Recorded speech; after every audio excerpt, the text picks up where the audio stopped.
All right, we'll see if we'll go live here pretty soon. Pretty soon.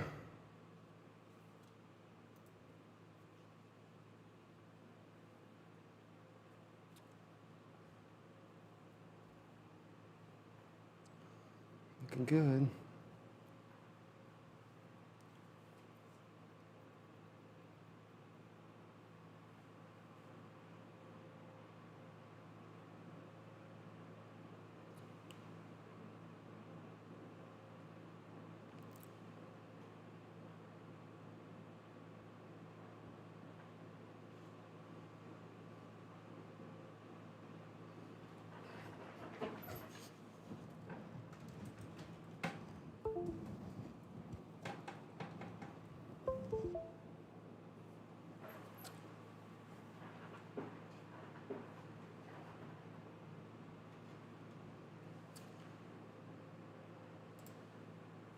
We're live.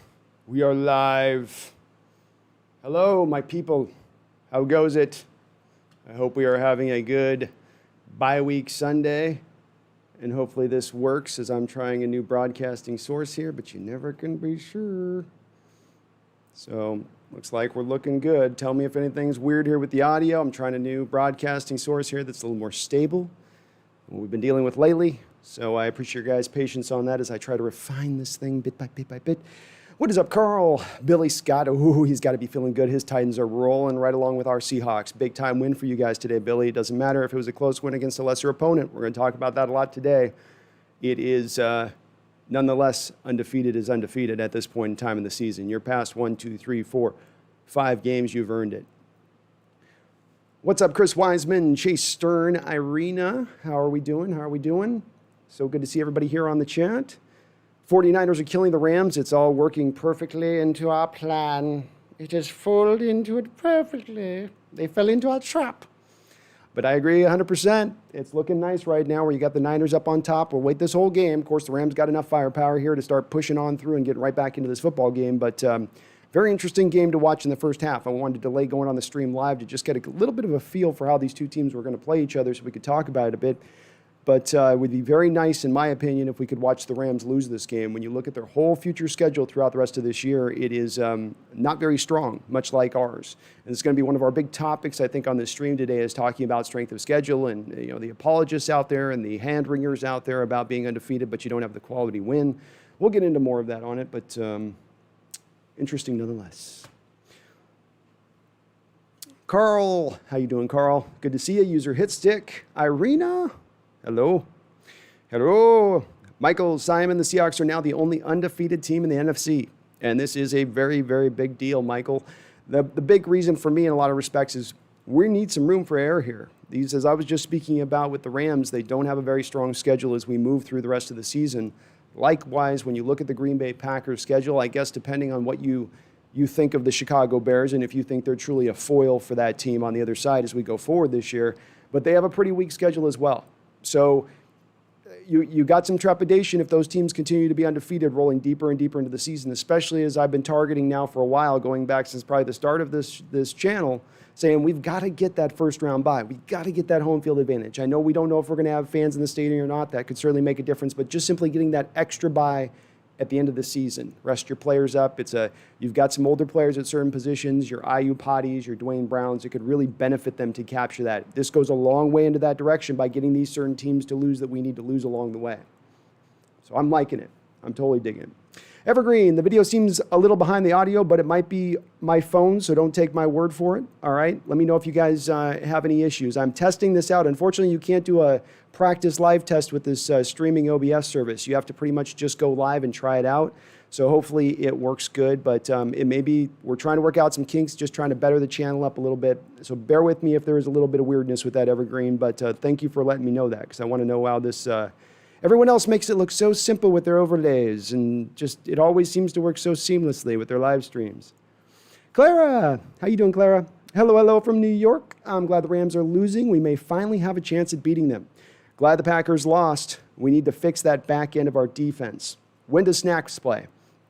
I would probably figure Snacks is going to play here into this next game. I'd be very surprised if not. You've given him now a couple of weeks to get acclimated. He certainly, by some of those pictures, was looking a little bit rotund, shall we say? Maybe just a tiny bit rotund.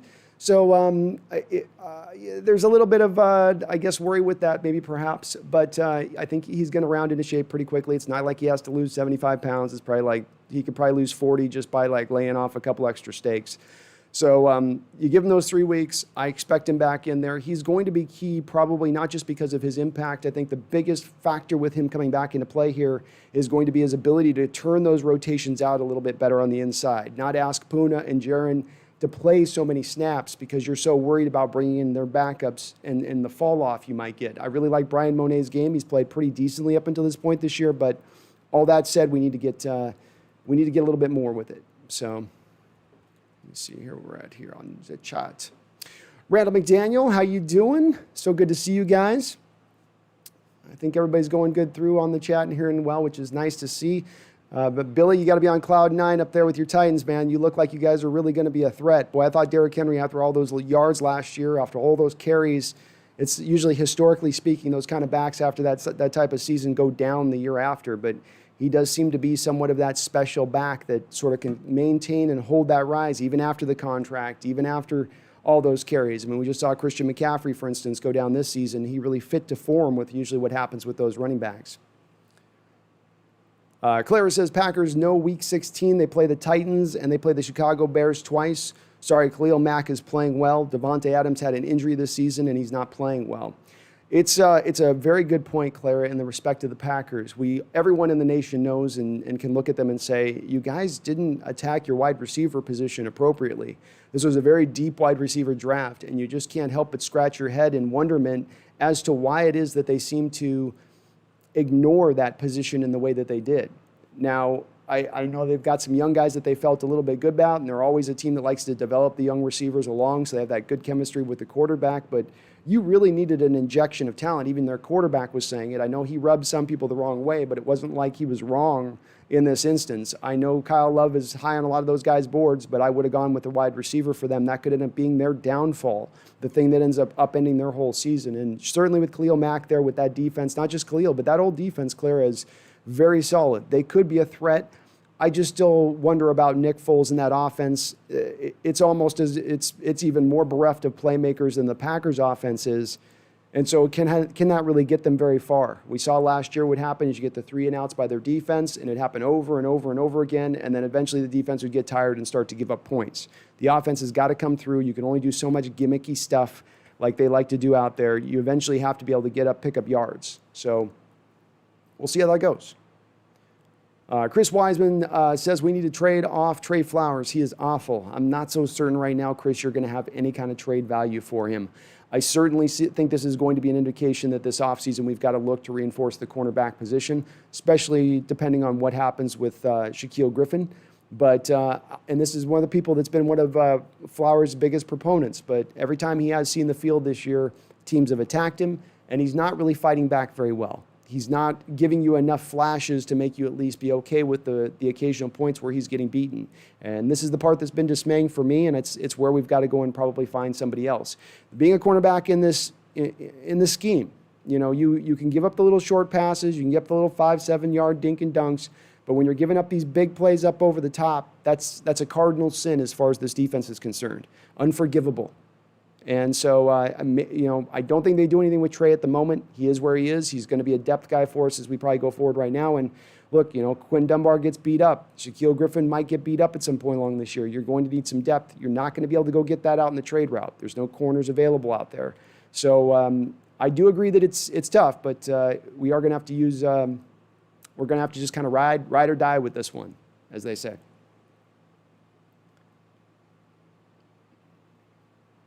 Basham, how you doing? Wizzy Head 101. Can I get an AV? An A? What's an A? What do you mean, man? Can I get an A? Josh Gordon, when does he play? Asked Clara. Josh Gordon should be back. Who knows? I've been trying to make predictions on this one since the start of the season, and it seems kind of obligatory and random as to when they're going to bring him back. You see the NFL gave Nate Irving, who we'll talk about here shortly, of the Dallas Cowboys. He got relieved, and he was in a real similar situation to Gordon. Maybe not as many offenses, But certainly I think he had a couple of marijuana offenses, and he's been brought back into the fold. You thought that him and Gordon both at the same time were going to be basically activated and allowed to go. I don't know what it is the commissioner's office is hoping to put into place here in this situation. I mean, I guess they're trying to show Josh that this is truly his last chance, and that in waiting for this last chance, he's going to have to wait a year from the last suspension to truly get a chance to play. It seems a little bit punitive, especially on a player who's already served so much suspension time throughout his career. But this team, I don't know, they seem happy enough to go that route, I guess. So, hard to say on that one. But Wizzy Head, yeah, you got to let me know what you mean on that. Can I get an AV? Don't know what you meant, my man. Don't know what you meant. One good little food for thought note here as I was doing I guess this is as good a time as any to talk a little bit about the remaining schedule and the strength of schedule that we're going to have to deal with here as we go forward. And when I look at this, we are right now, the remaining foes that we must take on have basically a cumulative record of 17-28, and that includes our own division. So you've got, I know people are knocking us right now saying there's no quality of wins, and I've got to change some settings here, but there's no quality of wins, or we haven't done this, or we haven't done that. But in actuality, it's not like the strength of schedule is going to be getting that much harder. Yes, you're going to have to go out and you're going to have to take care of business through your division, which is a little bit tougher, but you still have the Giants, you still have the Jets, you still have the Washington football team.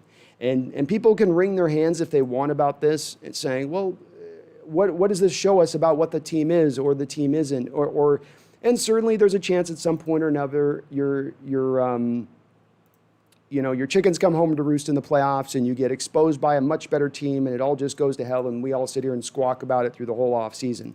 It's a possibility of happening. It certainly is a possibility. I'm not going to lead myself to believing it is what is going to happen, though. I think that you can get to the playoffs, be healthy, work through a weaker schedule, yet maintain that health because you didn't have to kill yourself on every opponent, and then just be so much stronger and so much healthier versus the opponent that you're dealing with.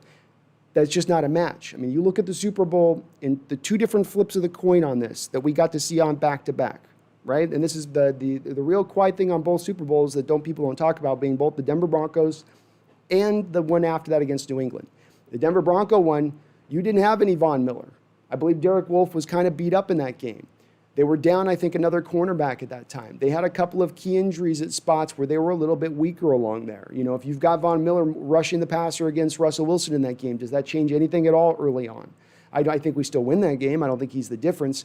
But then on the flip side, we suffered from this in the Super Bowl as well, was we fought through all that tough NFC competition to get to the Patriots in the second Super Bowl. Cam Chancellor's got the torn MCL. Earl Thomas has got the dislocated shoulder. Richard Sherman's got the torn ligaments in his arm. Jeremy Lane, after intercepting Tom Brady, tears his ACL. So, yeah, there's something to be said about iron sharpens iron and that whole mantra of things. But at the end of the day, it's also nice to get there fully healthy, fully good to go and all that. I would almost rather be in that lane of things.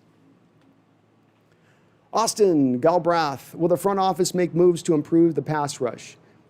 I'd like to think that they would, Austin. I'm sort of firmly landing. I've been talking a little bit, Randall, and a couple other subs online, a little bit off stream about potential guys that are out there that you could go and pluck up. I continue to do my weekly exercise of scouring through all the teams to try to find somebody that you could look at and bring back into the fold here. The big issue and the big problem remains there's just not a lot of guys. It's a little empty right now. It's a little light. And so it's hard to find guys that you can go out and trade for. You've got your Whitney Mercilesses from the Houston Texans or your Jacob Martin maybe you could bring back from the Texans on like a 5th-round deal. Tarkis McKinley from the Atlanta Falcons. There's a couple guys out there, they're okay. They get you. There's nobody that really blows you off your feet. And when I do think of what you now have on the street, which you have both Clay Matthews and Nate Irving. Nate Irving is a guy that was suspended about a year ago for the marijuana stuff. He went on this Instagram thing with his blunt and started smoking and laughing at the NFL. The marijuana policy is now relaxed, with the new CBA. The marijuana policy has relaxed. And so within that, he's now able to come back and play. This guy was a real impact player who was coming along with Dallas right at the time he was being suspended. He would be, to me, an upgrade. It's a very similar situation to a guy like Alden Smith. He's very freakish in his traits. That stuff should still be there and prevalent for him as a player if you were to bring him aboard. Last I heard, the Raiders are bringing him on for a visit. We've heard of nothing with John Schneider even kicking the tires. This is very odd, by the way, folks. This is very odd as far as watching this situation play out with the pass rush. We usually, Schneider's famous for saying, we're in on every deal, but we rarely pull the trigger. And you usually within that then also do hear them connected in rumors with given player. I'm not hearing that this year. Not seeing that this year. It's not coming up as much. It seems like we're just dead, all quiet on the front. You know what I mean? Where you're not hearing as much of the rumors. You're hearing some rumors from these back-end websites that you can kind of look at, but nothing with any kind of meat to it. And it seems almost like there's a part of me that thinks that maybe thinking that they know already they're missing the first and the third round draft choice, that Schneider, who so values draft choices more than anything else, sits there and he says, I will give up nothing more. We will ride with what we have. And then that's what he decides to do. And I don't know if that is what he is doing, but it does appear that that's a little bit until I see them make another move. Look, Snacks Harrison's great, but the pass rush on the edges is the big main problem. Our defensive tackles have been playing pretty good. Not outstanding. Jaron Reed's been playing very good, but Puna and even Monet have been all right. So they could like just so much what they have, like with DeMontre Moore. They could like so much with what they've got, maybe potentially coming back with Rasheem Green, because he will come back at some point. Maybe they know Darrell Taylor's coming back even. And they think between all those guys, we need just one of them to pop, give us a little bit of pass rush, and that'll be enough to get us through. They certainly like their own guys a lot. They certainly are high on their own guys quite a bit, sometimes maybe even to their own detriment. Clara asked about Antonio Brown. I don't know, Clara, but there was that rumor from Josina Anderson, who's done pretty decently with some of her reporting. Some people, you can tell, are the clickbaiters are just trying to be the first on every story. She seems to have certain kind of background leads to things and break certain stories that seem to be accurate. The Clowney situation, for instance, she says it's a done deal to the Brown to the Seahawks after week 8. I don't know what to make of that. I don't have a lot of other sources with this to go along. I haven't read any other information with it. But I certainly have said since day one on this situation, when that suspension went into play, that we were the most likely candidate to end up with him. We can go back into why that is the way it is in my logic and reasoning. But I had always thought that this is where it's going to potentially go at the end of the day, just because of all the factors at play. Austin says, will the front office, so Austin, I do think the front office will make moves. I guess I didn't really answer your question when that long-winded damn response I just had. I'm sorry, man. I don't know that they're going to go out and make the push for the pass rusher, because I don't know if there's the pass rusher to grab. There's not enough teams that are in the losing end of things this year to say that we're all out, we're pushing our chips to the edges, and then they're willing to give up a young, talented pass rusher. Miami's not going to give up Ogba, for instance. They're going to be very high on him. They're going to hold on to him for dear life. The kid out of Jacksonville, they're a nice, talented pass rusher. They're not giving up him. So you're not going to go get your hands on these teams that are kind of out on this season. That's what's going to make it really hard. But you've got Clay Matthews and Irving sitting right there. Don't cost any draft capital. So if Schneider's really adverse to giving up draft capital because the first and the third are off the books, and next year's first is off the books, okay, fine. Create some cap space, get those two guys on board. Them with Snacks Harrison, now we're talking something. And what's going to be the complete cost? We don't know what the details of Snacks' deal were down and how it all broke out. I haven't seen yet exact numbers, but I would think you could get the three of those guys this year right now for under $10 million. You'd have to find a way somewhere to clear up some cap space. Granted, got it. But that could be enough to me to add into the arsenal of the defense to just rise it up of being into that league worst area, just to getting it back into the area of being about average. Randall McDaniel says, bottom line, Flowers is good option as a number 3 corner. Look around the league, 90% of teams get torched. Difference is we have the MVP under center. Yeah, and there's a little bit of this is going to be colored. I think it's a good point, Randall. A little bit of our evaluation this year on players, especially cornerbacks, is going to be colored this season. We're watching offenses explode in the stadiums where these quarterbacks don't have to worry about crowd noise at all. The emotions a crowd can cause and stir in players, the momentum that it can turn back and forth, that we've seen ourselves as the 12th man. It's when this is our trademark. This is what we built ourselves on. So it's not surprising for us then to see that taken away and teams to be able to take so well advantage of it. Cam Newton doesn't come in to CenturyLink with a packed house and just throw it all over the place like he did. I don't care if we've got certain problems in the defense in that game in the back end. He's not going to do it. But it is that way league-wide. I think a lot of teams are feeling comfortable on the road. It's going to allow for scoring to go through the roof. I've heard other people say that they're not calling holding calls as much this year, allowing more for offense to flourish. But at the end of the day, Randall, the number one thing with Flowers that he's got to cement in his mind, and it's where it gets tough with him, like we saw in the game against the Cowboys where Gallup got him over the top. You got to play the cover three a lot of the time and bail technique. And in that bail, sometimes you can come up and pull and get a route, but other times you've always got to keep in the back of your mind to keep yourself protected over the top. This is the thing that Shaquille Griffin does really good, almost to his own detriment, because he sometimes will just not be willing to pull the trigger when he knows he can pull the trigger to jump on those shorter routes. He just always maintains his safety of over the top to protect himself there. And it helps him in certain spots, but it also hinders his true potential as a cornerback, in my opinion. Derek, the Seahawks and Lightning fan. How you doing, Derek? Andrew Zavala, what's up? Team 12's Derek says, I feel like the AFC path to the Super Bowl is always easier than the NFC. Not this year, Derek. Not this year. I got into quite a nice little debate with somebody who was coming on my chat for the last show we had down, not on the live stream, but in the chat, and they were saying, well, there's 7 Super Bowl contending teams, and I'm not really even sure there's one from the NFC. I was like, are you biased much, bro? You know, and I'm guessing your favorite team resides in the AFC somewhere. He's like, yeah, I'm a Ravens fan. Okay. The AFC, I will give them credit this year. The top-end teams are much better. They're much better than what we're sitting at on the NFC this year, in my opinion. You know, we're great. But there's a lot of people that think we've got a lot of problems, or that we're lucky, or that we're eventually going to come down and come back to revert to the mean. And Green Bay just lost, this last week, but I still think they're very good. It's the other teams I think that we thought may have been more of contenders. Somebody from the NFC East, for example, anything from the NFC East, for God's sake. You look at the NFC South, and certainly, Tampa Bay goes out and blows the doors off Green Bay this week. Great, awesome, looks good. But then at the same point in time, they've had times where they've looked a little dodgy, and now they've lost Vita Vea for the season. It's a big part of that defense, that interior of that defense. That's one of the things that I had as the main reason I thought they were going to be so good this season was not necessarily because of Tom Brady and him coming in or Gronk coming in, but because they had a lot of tools offensively, and then they had a dynamic front seven, maybe the best front seven in all of football. You start to lose some pegs out at the base of that table. You start to lose that strength. You start to lose what their top end could possibly be. And we all know with New Orleans right now, the arm strength of Drew Brees has got to be questioned just a little bit. So the path to the NFC is going to be easier. Flip it over to the AFC and you look at that. Look, the Tennessee Titans look legit. Tannehill's playing out of his mind. I think that defense is going to round even further into shape as the year goes along. A couple reasons for that. Number one, their running game and the way that they drill down that clock is going to protect that defense throughout the year.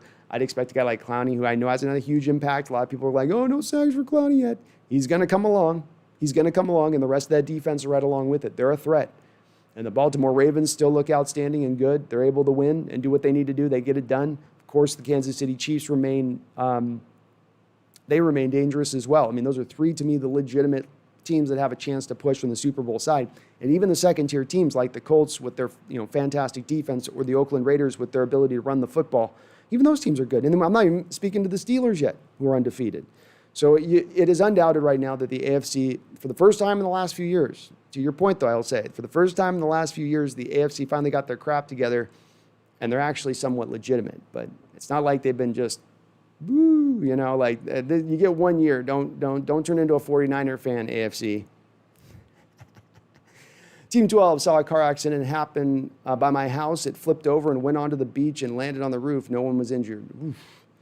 Oh, that's good to hear, man. That's crazy. Derek, the Seahawks Lightning fan, Rams looking really bad. It looked a little bit in watching the game. This was one of those games you watch your team and you go, are they just not kind of showing up to play tonight? I mean, I know the 49ers look pretty motivated. They're fighting for their season right now. They're coming out guns a-blazing, but they definitely look like, from the Rams standpoint, this is sort of a mid-season game. It's against a division opponent. Maybe they're just a little bit, they've gone, I think they've done a decent amount of traveling already this year. Kind of like it used to be a 10 a.m. game for the Seahawks back before Carroll mastered it, where they would just come out through that first half and they would be a little bit in a malaise. This is why I do think the Rams have a chance still, because of the fact that you eventually snap out of it, and the engines start going, but sometimes they just start going too late, and there's too much ground to make up. But we do like this, Derek. We like this a lot. What team do you see as our biggest competition? In the NFC, our biggest competition, in my opinion, would still remain to be the Packers. I probably should be giving more props to the New Orleans Saints because they're just going to probably be there at the end of the day, but I fall back on the Rams. The Rams and the Packers at this point. I know the Rams aren't showing up today, folks. I know they aren't looking good right now at the moment, but the problem with looking at the 49ers as we push forward and saying this is the team that's our main competition, so much of their injury situation isn't going away. So much of the problems they have out there aren't going away. And even as you watch in this game here with Garoppolo, dinking and dunking and utilizing the things that he does well, quick release, very accurate over the middle. He's got a lot of attributes that he does possess. The problem he doesn't possess, he just can't throw out to the sticks. He can't get out there out there on the markers, and he certainly can't really push the ball deep. And so he's always going to have that little bit of a limitation, I think, to his game, and especially when he doesn't have the playmakers to really allow him to go off. And I think that they're going to be missing a little bit too much. I think that they're in that lane that we were last year, where it's just one too many injuries, the Super Bowl hangover. I think it all just kind of linger on them a bit more this season, as we've seen. The Rams may lose today, but I still think that they're a threat. And then when you look at the Cardinals, they lost their biggest vital thing they needed against us, Chandler Jones. Chandler Jones has been a game wrecker, almost on the same level of Aaron Darnold with the Rams playing us, almost on that same level throughout his career. So getting him off the board, I'm sorry he got his torn pec, but he's gone for the season now. That's going to limit that defense for them. And while they've looked pretty good in flashes and moments, there's also some glimpses here, some little hints and flashes that teams across the league are figuring them out from a schematic standpoint. JTV, how do you think we should use Neal once Adams returns next week? This seems to be somewhat of a wonderment for folks, saying we've got to find a way to get Adams onto the field when he does come back. We just have to. And I get where people are coming from with that. The only thing I would say to that is that when they had Marquise Blair here in the preseason and they had all of training camp to figure out some three safety sets, they didn't do so. So they've not shown really a willingness to do that in the past. And Ugo Amadi has been maybe your best corner on the entire team this year working out of the slot. So are you going to move Ugo Amadi off the field in order to put Neal in at the slot corner role? Or do they feel like they can put and keep going down the list? Do you want to move KJ right off the field to move Neal into the role with KJ with the way he's playing? It becomes a thing where it's like who comes off the field in that scenario? And I like Neal. I like his play. I like him for depth as we go forward through the season. I have a feeling that at some point or other Quandary might get beat up. We don't know what with Jamal. I know he's already rocking the J.J. Watt elbow strap. Now he's got the groin thing that's kind of lingering in there. So having another safety in the background backing up, knowing Marquise Blair's out right now, Lano Hill's out right now, safety position's real light. I prefer to have at least a quality guy up on the bench we can call when we need, because we're probably going to need to call him. Randall McDaniel says, my tier one for a trade are Kerrigan, Carlos Dunlap, Merciless, or one of the Eagles' defensive ends, being Brandon Graham or Everett or Derek Barnett is who I think you mean there, Randall. So I've gone to this. Carlos Dunlap, I don't think there's a chance in hell that the Cincinnati Bengals are going to trade any of their players at the deadline. They are just curmudgeons in this respect. Merciless is a very decent candidate, 3 sacks on the season. He can provide some good pressure for you. Probably only cost you like a 5th-round pick to bring him in. You could slide him right into the Leo position, and he would be an upgrade over there. There's no doubt about that. When it comes down to Brandon Graham, you know my opinion on this, Randall. I think Brandon Graham's a lifer with the Eagles. I don't think that they're going to move off of him there. But Barnett is a possibility. The only problem with that one, and as with the same one there being Brandon Graham, is a possibility is that the Eagles are 1 game out of first place. I don't think that they're ready to call their year a year yet. I don't think they're ready to trade all their, put all their chips in. I know Wentz hasn't looked good. I know that but it's the whole, you're telling me there's a chance. When you're a game out of first place and it's week 5, it's hard to start offloading. Doesn't matter what your record is. Michael Simon says, how does Schneider and Carroll get along with the owner? Very hard to tell in this respect. There seemed to be a very nice little symbiotic thing going on between Paul Allen, Schneider, and Carroll, and it seemed like Allen certainly almost had a role there to sort of give them the nudge in moments where the nudge needed to be pushed. I don't know if we have that same person placing that same nudge because I've not seen proof of the nudge. And I think it's a little bit important because everybody needs to be held accountable. When you're allowed to just roam free and there's nobody over the top going, what are you guys doing here? You know, what's going on with the pass rush? I feel like Paul Allen would have come through the door at one point or another and said, what's going on with the pass rush, guys? You're going to give up more yards on pace for the history of the NFL in the passing game right now. What's going on, guys? You're a defensive first coach, Coach Carroll. What's going on? And I understand there's reasons. I understand there's injuries. But I would have to think that maybe a little bit of an owner's pressure in this standpoint, especially as I'm trying to talk to pushing them to kick the can down the road, go for today, don't worry about tomorrow. You got the 5th most amount of cap space moving into next offseason.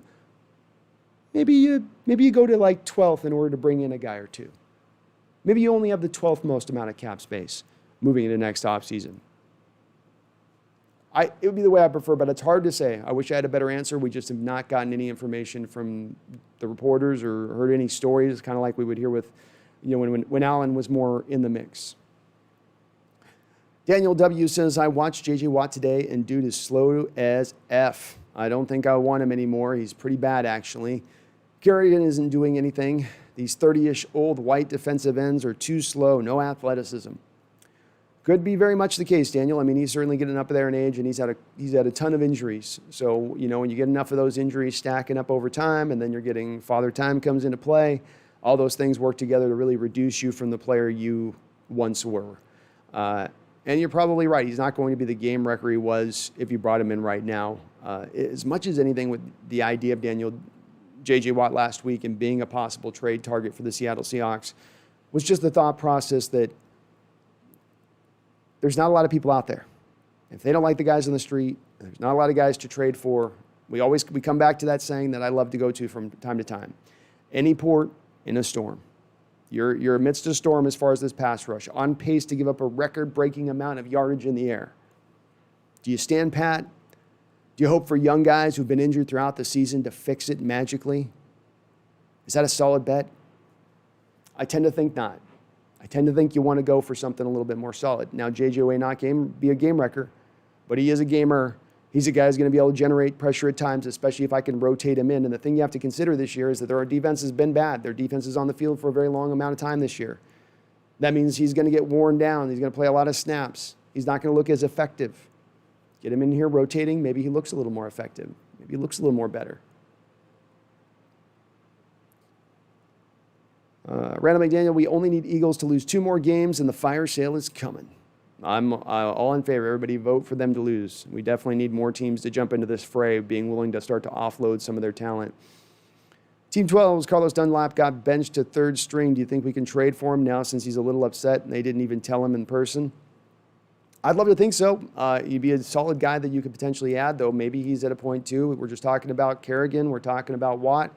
I mean, is it possible we can put Dunlap in that role where we say, look, he's probably cooked. There's just not a lot left in the tank on that guy.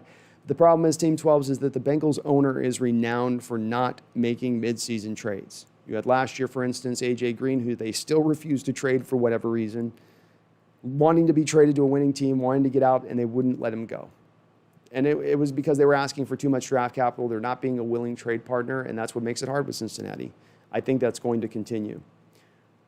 Ken Yard has changed, man. Jollywood. Seahawks are the best team in the NFL. Well, it's hard not to, you can at least make an argument when you're 5-0. I think the naysayers would say we don't have the strength of schedule to back that up, but we're definitely dancing in that dance. Michael Simon, does Russ changing his deal to create, do you think Russ will change his deal to create cap space? This is a very tough one, Michael, as I understand it with the deal, because we are in just year 2 of the new extension. And so what that creates is a situation where he's carrying a base amount of money right now, and he's in year 2 of the 4-year bonus money. So I forget what exactly we had as far as his bonus money goes, but let's say it's sitting at about $15 million this year you're carrying as his bonus. Now, even if you adjust now his base down to bonus to turn that into bonus, if his base is at, $20 million this year, for instance, and you then turn that into bonus, now, as I understand it, you've got that gets sliced into 4 pies, one of those pies landing this year. So then, as you can see in this exercise, we quickly potentially get up into the over $30 million part, even if Russ adjusts his deal a little bit. I'd have to run the numbers and show you exactly to get this exact for you. But I don't know that it's this year that makes the difference. I think it's next year you can begin to start to do that, and enough's kind of been relieved through the process to go. But I think it would be very moderate, the amount of money you could actually, I think, you could create a little bit. You could, this is much. But not as much as you maybe would want to if you're going to do this type of situation to convert base into a bonus for the season. And Michael Myers says, no, not Russ. He wants the loot. Maybe own the Hawks in the future. Could be where he's going, Michael, is he's just stacking these ducats for his own future ownership. I would not put it past him, right? I mean, doesn't he have some ownership in the Sounders or something too? So very interesting, Michael. That's and I agree with Mike's also kind of buried a salient point in there as well, in the respect of Russ has not yet showed a willingness to take less than market value at any moment. He's pushed in all of his contract extensions for maximum amount of dollars. It's caused, I think, tiny bit of animosity on both sides of the camps between the front office and Russell Wilson's people. But I don't think that we don't yet know if he's yet willing to be in that spot to take a little bit less money so he can bring on an additional player. I'd love to see it at some point, certainly after what Patrick Mahomes did with his deal. Randall McDaniel, the $20 donation, coming in strong with the $20 donation. Randall, I do salute you, sir. I'm sorry I've been able to respond back to you on a couple things. I've been just running. I was running. But thank you for the donation, Randall. Appreciate it. As always, Randall, you always come in strong. Team 12s, how good are Russell's MVP odds now that Aaron Rodgers had a bad game in a somewhat prime time and Wilson doing amazing in prime time? Well, I think he's a far ahead the lead dog at this point. Certainly other people could come into play at some point or another, and he's got to maintain his play and keep up at this level that he's been at. But if he can stay at this level, it's his to lose at this point, Team 12s. He's the leader in the clubhouse. The first turn, he's right out there 3 lengths ahead, as they say in horse racing. So he's like, 4 horse snouts ahead, however they measure that. And so I like him. I like him right now. I'm more for the Lombardi at this point, but if you can get MVP in a Lombardi, then great. Jay Stern, how do you think we could fix the defense? I think you took your first step last week with Snacks Harrison. That allows for the rotation on the inside to work better, and you to take your strength already early on in the season, being stopping the run, and turn it into the potentially biggest strength in all the NFL. I know we got gashed in the Viking game, but that was one of the teams that run the best in the NFL. They're going to gash a lot of people. Week in and week out, if you can stop the run and turn teams into one-dimensional attacks, that's going to be at the benefit of your defense. We've seen that time and time again. The second 2 parts come into my play as saying you need 2 pass rushers now in addition to this. It was always a 3-prong attack as far as I was concerned. Get Snacks in here for the inside, get yourself 2 edge guys. Or a guy like Nate Irvin who can pop inside or outside. He's got a little bit of that Michael Bennett ability, though he's more of the freak show build than Michael was, where he can go inside, outside. Go get those 2 guys. Find a way to create the cap space to do it. You don't have to give up draft capital then, because I know that's like Schneider with a vampire having a crucifix put in front of their face. But you don't give up any draft capital. You keep your modichrome of picks at this point. All you got to do now is it's about just creating the salary cap space. And we've seen other teams like the Rams willing to do it, other teams out there like the Cowboys somehow able to do it. You just got to have that willingness. You just have that willingness. Michael Myers, best Hawks YouTuber there. Oh, thank you, Michael. You're so kind, bro. You guys are so nice. Appreciate you. Joel, it's nice that the Pats aren't on top for once. It is a little bit refreshing to see some of these new AFC teams popping back up. And, I like the Chiefs. Andy Reid's a cool coach. They're a good story. Ravens are exciting. Lamar Jackson playing for no tomorrow, throwing his body around with no care. They're a solid, just a tough, they remind you a lot with this old school Baltimore Raven teams from the early 2000s. And, now you got in the mix of this too. The Steelers back in playing well. And, It's good seeing the AFC have somebody else come in and actually challenge. The Pats were just kind of able to moonwalk their way through that conference for years, and those days seem to be done. They seem to be done. TJ says we don't need Clowney. Maybe not, man. Maybe not. Maybe we'll get this done without Mr. JD. Randall, I know we've talked about it, but we have key players coming back. Can't forget how dynamic Adams is. Brooks an upgrade over Barden, but the forgotten guy is Rasheem Green. We expected a lot from him. Yeah, Rasheem would seem to, if there's a reason why the Seahawks don't make any moves as we go into the next week or two, or make the big move we're hoping they can make, it speaks to the confidence of some of the guys coming back into the fray. I think even beyond Adams, I would go even beyond that. They know Adams isn't enough on his own, but maybe they feel like Rasheem Green comes in and he provides that last vital element that they need as a pass rusher. The rest of the guys develop around him and they'll be fine. Maybe Darrell Taylor as well as another one of those guys, Randall, that they feel is in that same kind of, cut from that same kind of cloth. Maybe. But when it comes to Brooks, I'm still going to remain a little bit skeptical on his impact at this point. None of the offseason stuff, you could say a lot of the reason why that injury pops up on him in the first place is because he's not been able to train as much with the team. He's getting over the offseason shoulder surgery. How much can we expect from him? I hope. Barton's been god-awful in a lot of respects. So, I can't imagine Brooks being worse than him in what his play is giving you out there. But we're certainly at this point, I'm going to say, we're missing in a lot of respects Bruce Irvin, and then having him out on the football field, especially in the early downs as the Sam linebacker. That really hurt to lose him as early as we did. Maxwell says the Hawks are the only undefeated team in the NFC. Sounds pretty good to me. Sounds pretty good to me as well, Maxwell. I'm loving it. Loving undefeated into the bye week. You just sit back and relax, put your hands behind your head, sip your iced tea, and watch your division foes, as I am on my left here, just smacking the hell out of each other. So it's a beautiful thing. It's a beautiful thing being an NFL fan in this day and age, especially when you got Russ. Jose Rodriguez, my moderator. What is up, Jose? I haven't been able to check out your stuff as much here lately. I got to catch up on some of your videos, my guy.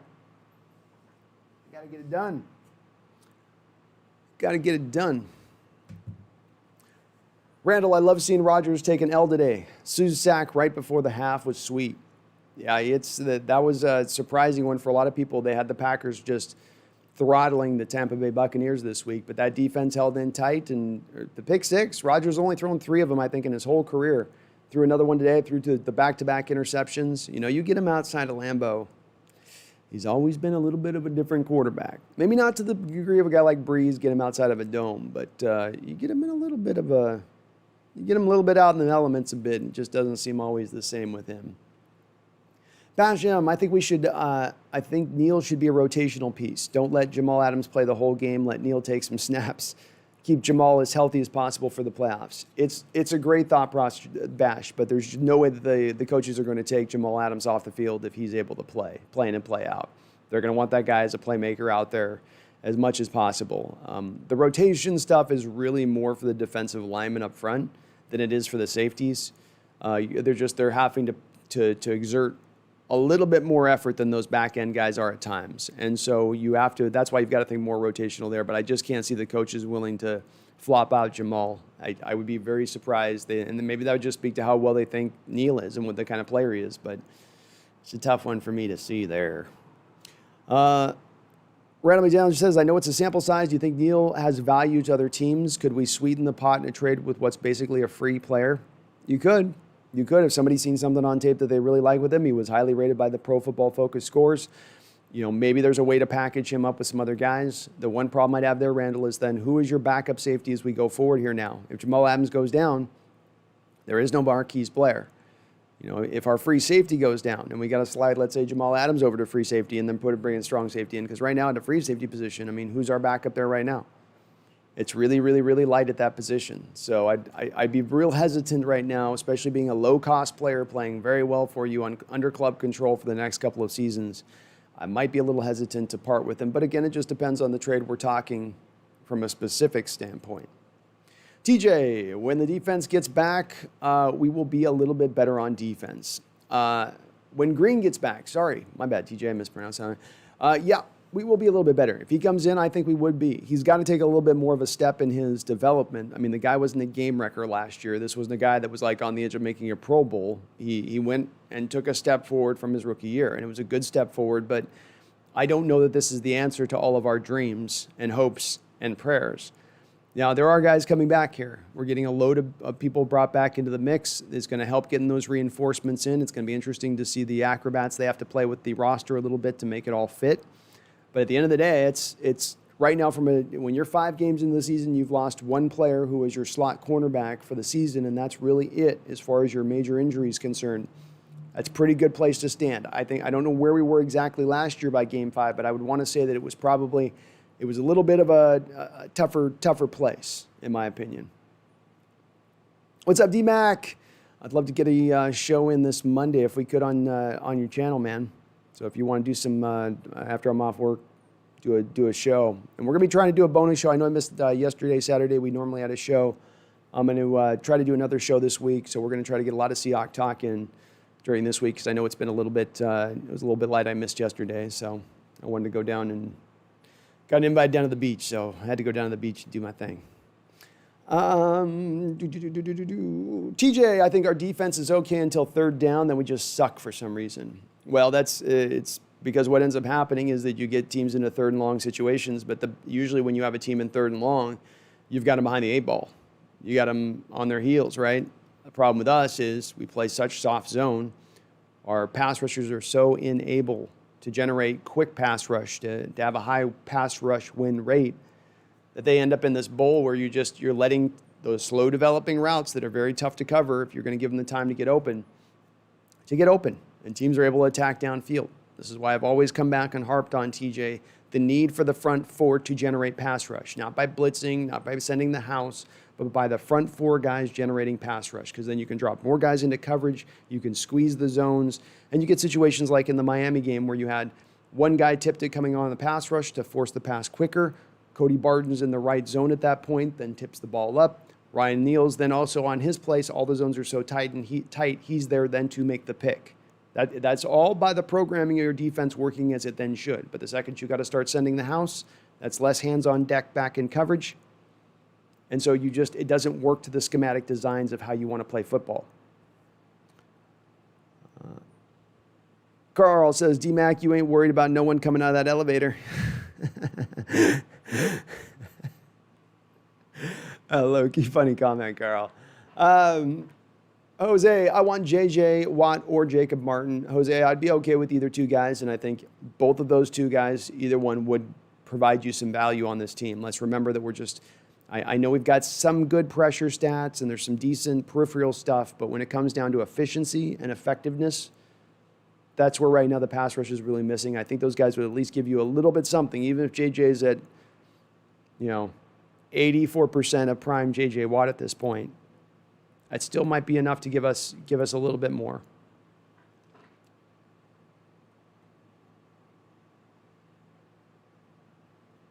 TJ says, well, we will use Parkinson like Gronk, throw it up and let him get the ball. He's tall as hell. Yeah, the Parkinson could be a really interesting player as we come into this next part of the year. And a really nice part is that last year with our tight end situation, it got decimated. The running back situation and the tight end situation really got lean.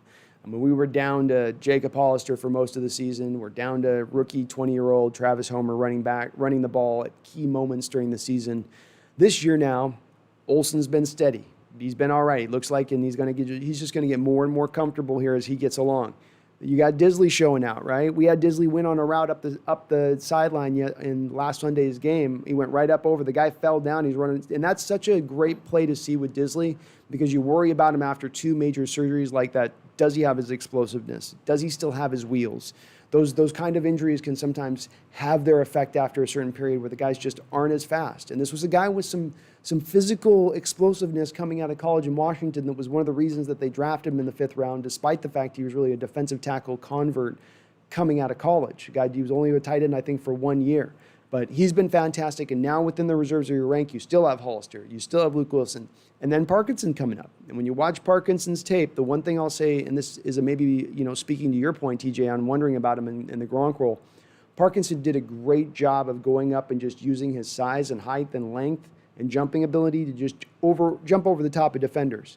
I've harped on this time and time again with Russell Wilson. He throws such a nice, soft, deep ball, or even a fade route deep ball, that it comes in so softly, it's very easy to catch for those big guys, much easier to catch. So you see it on this pass at the end of the game against the Minnesota Vikings where on 4th down, Russell's throwing it deep and he just throws it up. And it's coming down so light, it gives DK the absolute perfect opportunity to get the maximum height on his jump to eliminate the possibility that the cornerback can even think about making a play on the ball. Goes up and get it. It comes in so soft. It's not a tough catch at that point. Just get the feet down, get out of bounds. You're good to go. I think Parkinson's got that ability. You saw him playing with a guy like Costello for a lot of his career, it seemed like, there in Stanford, and Costello was not a good quarterback for Stanford. The guy's just a shot putter with a horrible accuracy. And still, he was able to go up and make these plays at times, just jumping over the top of defenders. He's legitimately 6'6", maybe even 6'7", legitimately long arms, legitimately good ball skills. I really still do like the upside of Parkinson. He was one of my picks in this draft that I really liked, along with Damian Lewis, where I was like, oh, I like these picks. I don't love the whole draft, but I like these ones here. These guys I think are going to give you some value. It fits really well into Russell Wilson's skill set. Did Green Bay get exposed by Tampa Bay, asked D-Boy. I don't know if they got exposed. One thing that Tampa Bay has special, as I've talked about, is that front seven. And even missing Vita Vea, you still got Shaquille Barrett, Jason Pierre-Paul, Ndamukong Suh. Those linebackers, Levante David, Devin White. It's a good crew there, even losing one guy. And the Packers, I believe, in this game lost David Bakhtiari. Their kind of star left tackle went out. Quarterback starts to play a lot worse when his star left tackle goes out, right? Dwayne Brown goes out of the game and Jamarco Jones goes in. Russ is not going to be anywhere near as comfortable as he is right now. So some of those things are going to affect Green Bay in that game. I don't think that that's as much of them being exposed as them going up against a tough opponent. Football's about matchups. Tampa Bay's a really tough matchup for Green Bay. And I think that they got hit a little bit on it. They got dinged a little bit by Tampa Bay. And Tampa Bay came out in this game probably knowing that they felt bad about last week's game. They know they're behind it a little bit. They need to bring it back together. Maybe just a little bit hair hungrier than Green Bay was, who coming into the game maybe feeling themselves undefeated. So I don't think you want to take too much off that one game playing a quality opponent like Green Bay was. Because let's face it, we've not played a Tampa Bay-like quality opponent yet so far this season. You look at the guys that we beat, and I don't fully agree with the point because you play who you play, and you can't control the schedule. Last year, we had the number one strength of schedule in the entire NFL. The number one. That sucked. And we still won, but it sucked. It made it so much harder to get to where we were trying to get. This year, maybe we have one of the weakest schedules in the NFL. Well, it's an ebb and flow. So I'm not going to apologize for it or the weaker schedule, and I'm all fine with us having to take on a little bit weaker stuff. But again, this comes back to just your question, D-Boy. Did they get exposed? No, they didn't get exposed. It's just a tough matchup, and they're still the main threat, I think, for us in the NFC. Carl says the Niners are killing the Rams. It is. They are going at them. And the Niners have gone back to a lot more of their creative stuff, it seemed like, in this game. The motion stuff was being worked in. It actually was bringing a smile to my face because a lot of the stuff I was watching the Niners run in this game, I've seen Seattle run this year for the first time. And it seems to me like Seattle went back and watched a lot of that Niner tape, and they said, let's start implementing that. Let's start having the receiver coming in motion, and you have your quarterback in shotgun, and then the receiver at the snap goes behind the quarterback. And then you have your outs going up the field. And man, it messes up the defense, the misdirection, the having to track a player and not sure, where the call is going to be on that particular player, especially playing man-to-man. Or it just makes things harder on the defense. And today they're doing that, it seemed like, against the Rams. I liked the variance, at least in the first half. 49ers were attacking different parts of that defensive line. They weren't just trying to hit one area, but really work through different things. And they still do remain, it seems like, committed to the fly sweep game, to the ability to go and really give it to Deebo Samuel a couple times a game on the outside and let him go. I wish Seattle would be able to do that a little bit more. If we're looking at a player that would be nice to maybe get as we go into the future, is maybe one of these newer gadgety type players that aren't the complete receiver but can give you that occasional 8 yards at will on a fly sweep, because it so often seems to be there, especially on those teams that are so worried about the inside zone, and they're going to keep their guys keyed into that inside zone, and so they'll let the outside stuff go around them. It's just free yardage out there. Sometimes Tyler, I don't think, has the ability to quite get around there with enough. He does got enough heft in those boots to get around there. But it's one thing that's intrigued me as a possibility, and they really do own it. They really do own it. Yeah, Goff is Goff threw that to nowheresville. B-Ross says, I can't help but feel like our D struggles are more the fault of our scheme and coaching. We have some ballers, and it shows in the takeaways and clutch stops through the first 5 weeks. They haven't assembled a game, B-Russ, or they haven't assembled a team that is a complete liability on the defensive side of the ball. You have playmakers, to your point. You have guys with talent, to your point. I don't know, though, that I can go fully on the coaching staff. The scheme is partly some of the issue. We saw this year the Atlanta Falcons defense completely crumbled. That's Pete Carroll's defense. The Chargers defense has not played fantastically this year. They're sitting at the bottom of the division. That seems like a lot of the same kind of defense the Seahawks ran. It's wide. And again, this speaks maybe to your point.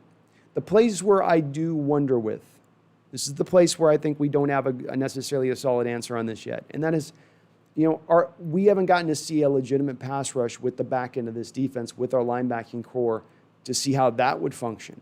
When you're just not able to generate any kind of pass rush from your front four, really, over the majority of this season so far, and it's play in and play out, and quarterbacks have all the time they want.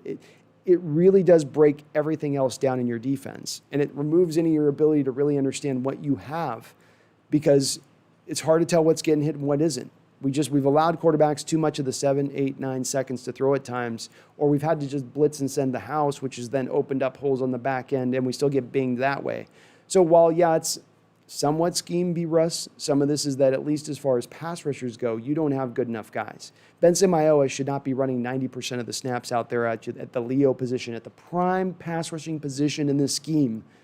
You're rushing a rotational pass rusher 90% of the snaps. That was not the plan this offseason. And that's not enough to get it done, and that's going to affect your defense, the rest of it. And he's just one guy. There's other guys we can point to as well that just aren't getting any kind of pass rush. Not at least consistently. See if the Rams can cobble this together.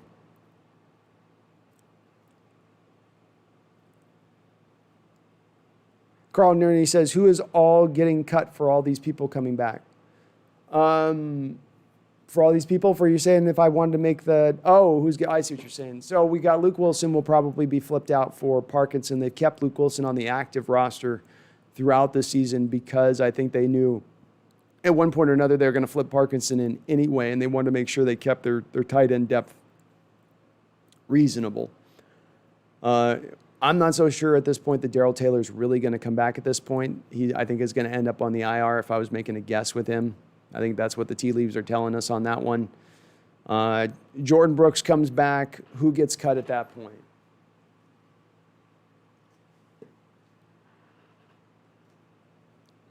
It's a really interesting question, and I don't have a good answer. I really don't have a good answer at that point. You may be looking at a guy like Ben Burke-Irvin getting cut, because when you look at it, you're not going to be able to cut Shaquem Griffin. You're going to need him for pass rush. You've got to figure that they're maybe not going to go off Barton because they think they seem to like him better than Ben Burke-Irvin. So those would be a couple of the guys off the top of my head, Carl, but we'd have to look at each individual guy and see, like Rasheem comes up, who goes. Alton Robinson might go at that point once Rasheem's back up. I'll tell you what, Demontre Moore played we got to give him some props and talk about him a little bit because he's a guy who could be factoring into this as well. The Pro Football Focus grades on him were through the roof from the Miami Vikings game. When you saw that, there was a play before the fourth down stop, the key fourth down stop against the Vikings, where a couple of guys have broken it down. There's a great guy out there named Top Billing, runs a YouTube channel, does a really great breakdown on some of this stuff. But he came from the backside of the play all the way across the field to the sideline, chasing down a play on a receiver who I think had caught a bubble screen or a little short route. And he came in, laid a lick at the last second to keep them from getting the first down at that moment, and then preserving the chance for the fourth down. Beyond that, of course, I think he had a good pass rush and a sack at one point. He was pretty effective as a pass rusher in this game. This guy's got a lot of talent. He's just not been able to stay healthy on the football field.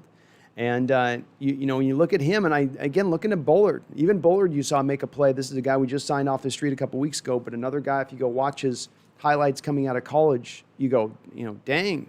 This guy's a three-tech that can play at the next level. This guy looks like a guy that can shoot some gaps and cause some disruption. And both of those guys did just that in this last game. So when we go again, just speaking to why maybe Schneider's being a little hesitant to make any moves or to do any action here, maybe some of this is factoring into play. Maybe they do like these guys and what they could be giving you. And with Bullard, it's a guy that, a lot like Demontre Moore, how many more opportunities do these guys have in the league? Is this their last shot? Are they at that position where they're just truly going to sell out and go for it and do anything they have to do? We're seeing it in Mayowa. I'll say this about Mayowa. He's not putting an impact out there. He's not destroying things, but he is laying it on the line. Playing and play out, that guy is giving you everything he's got. He's a guy who's never been given a chance to have this kind of starting opportunity, and he's doing all he can with it. He's limited by what he is as a player, But it's still damn fine to see him going at it with this kind of vigor and just, you saw the one play where they did the fourth down stop him, where he's blocked, but he's just spinning and twisting and turning his body to do everything he can to force the hole closed that had just looked open. And it's such an example of his play on the football field, where it's just a guy, not a lot of the tool stuff, but not a lot of the size, the length, but he'll find a way. He will find a way. TJ says we barely use Will Disley because of his health. Yeah, it's fair. It's a fair point. I would tend to agree with that. I think right now they're being protective of Disley as we move through the season. I think that there's probably a plan to unleash him as we maybe move more into the second part of the year. That they wanted. This was one of the things I had talked about at the start of the season, was that maybe they're going to protect him a little bit, lean on Olsen, let him get a little bit of the snaps going, let him kind of just rest up a bit, and then call it a day on that. Now, we'll see if it plays out. I like the way they're doing that. I'd like to protect him. I want him and Carson and Mike Iupati. For some reason, those are three guys to me that have a potential to be injured, who at the end of the day, I want to be very protective with those guys, and I need them at the end of the year in reasonably good health, not a shell of themselves, but in good, solid health to be able to give us at the time we need them to go fully for it. Like those guys are a big key to where we want to get, to me. And then their health, because they've been beat up so much, because it's happened so often, is going to be so important.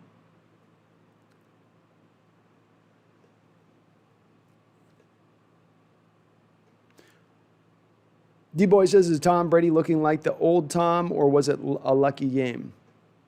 I don't know if he looked like the old Tom. They benefited from a couple of interceptions in that game that put the Packers behind the eight ball. The Packers want to be a running football team. And running football teams that are truly committed to running the ball, they don't do as well now when the run gets taken away and then they got to pass all the time. He can throw with the best of them. He can light up a scoreboard with the best of them.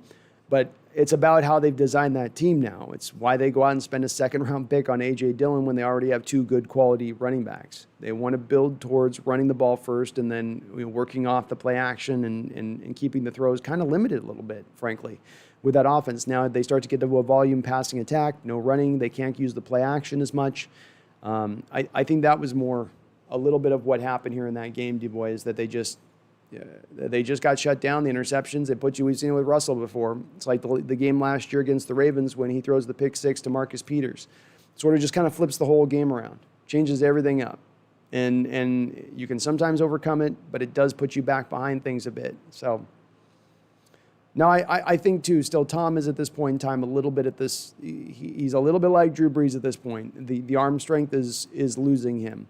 There's passes you see him now that even 4 years ago he's making with ease, that he's struggling to make. Those little 6-7 yard out routes that he used to at will be able to hit guys like Edelman on.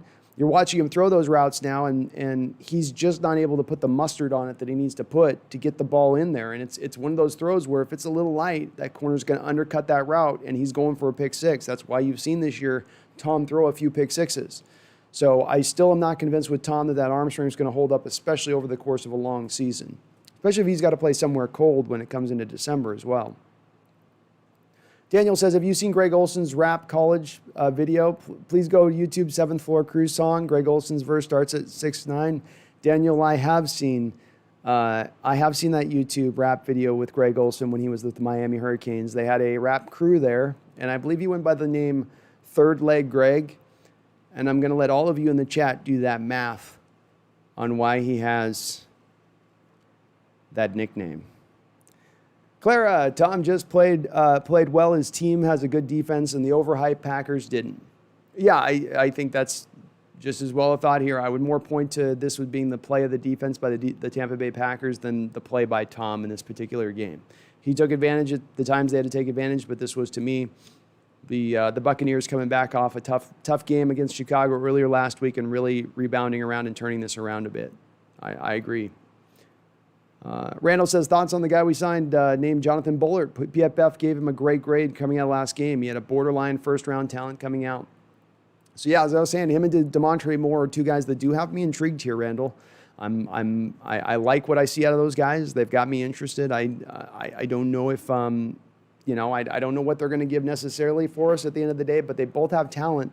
And especially in Bullard's case, as you say, he was a borderline first-round talent. This is a purified, not tweener, not a halfway this way, halfway. This is a purified 3-tech defensive tackle. You're not going to have him take on the 1-tech duties. You're going to have him put him over the top of that left guard, let him go hunt. And you saw there was a time in this game where if he can win off the snap instantaneously at times with his quickness. And there was a point in this game he was right in Cousins' face. I think Cousins threw the ball away, or it caused a holding call or something, I believe, because the Vikings were holding like crazy in this game when our guys were beating him off the ball. But I like his play. And again, we've got a lot of 1-techs. Poona Ford's a 1-tech. Jaron Reed, when he was drafted out of Alabama, is really a 1-tech who's playing 3-tech. He's doing it well, but he's really, at the end of the day, his base, if you go back to it, is a 1-tech. And then, of course, now you got Snacks Harrison, who is also a 1-tech. So it's you stacked up the 1-techs. You could stand to add in another 3-tech in there to help you from the inside. And Bullard may have some talent there. And like I said, these are guys in their last shot in the NFL. There's no tomorrow. There's no go out and party tomorrow night. You're all in. It's into that mantra of always compete and always understand that you create that hunger in these players, that they don't get comfortable. They don't get lax. They're not thinking about contracts or sponsorship deals. They're thinking about survival. And there's something to be said for having players in that mindset. And they played out in this last game. Pro Football Focus grades fit right in line with what my eye test showed. And that's how, of course, I like to use Pro Football Focus, is you use it in addition to what your eye test sees. What are your eyes first to see? You kind of get a feel for it. You go, okay, I think this was this way. I think that was that way. Then you go over to Pro Football Focus. Most of the time, it's going to match up to what you probably saw with your own eyes. Sometimes there's a player here or there that'll be a little up or down than what you thought you saw. But, yeah, I like Bullard's game quite a bit.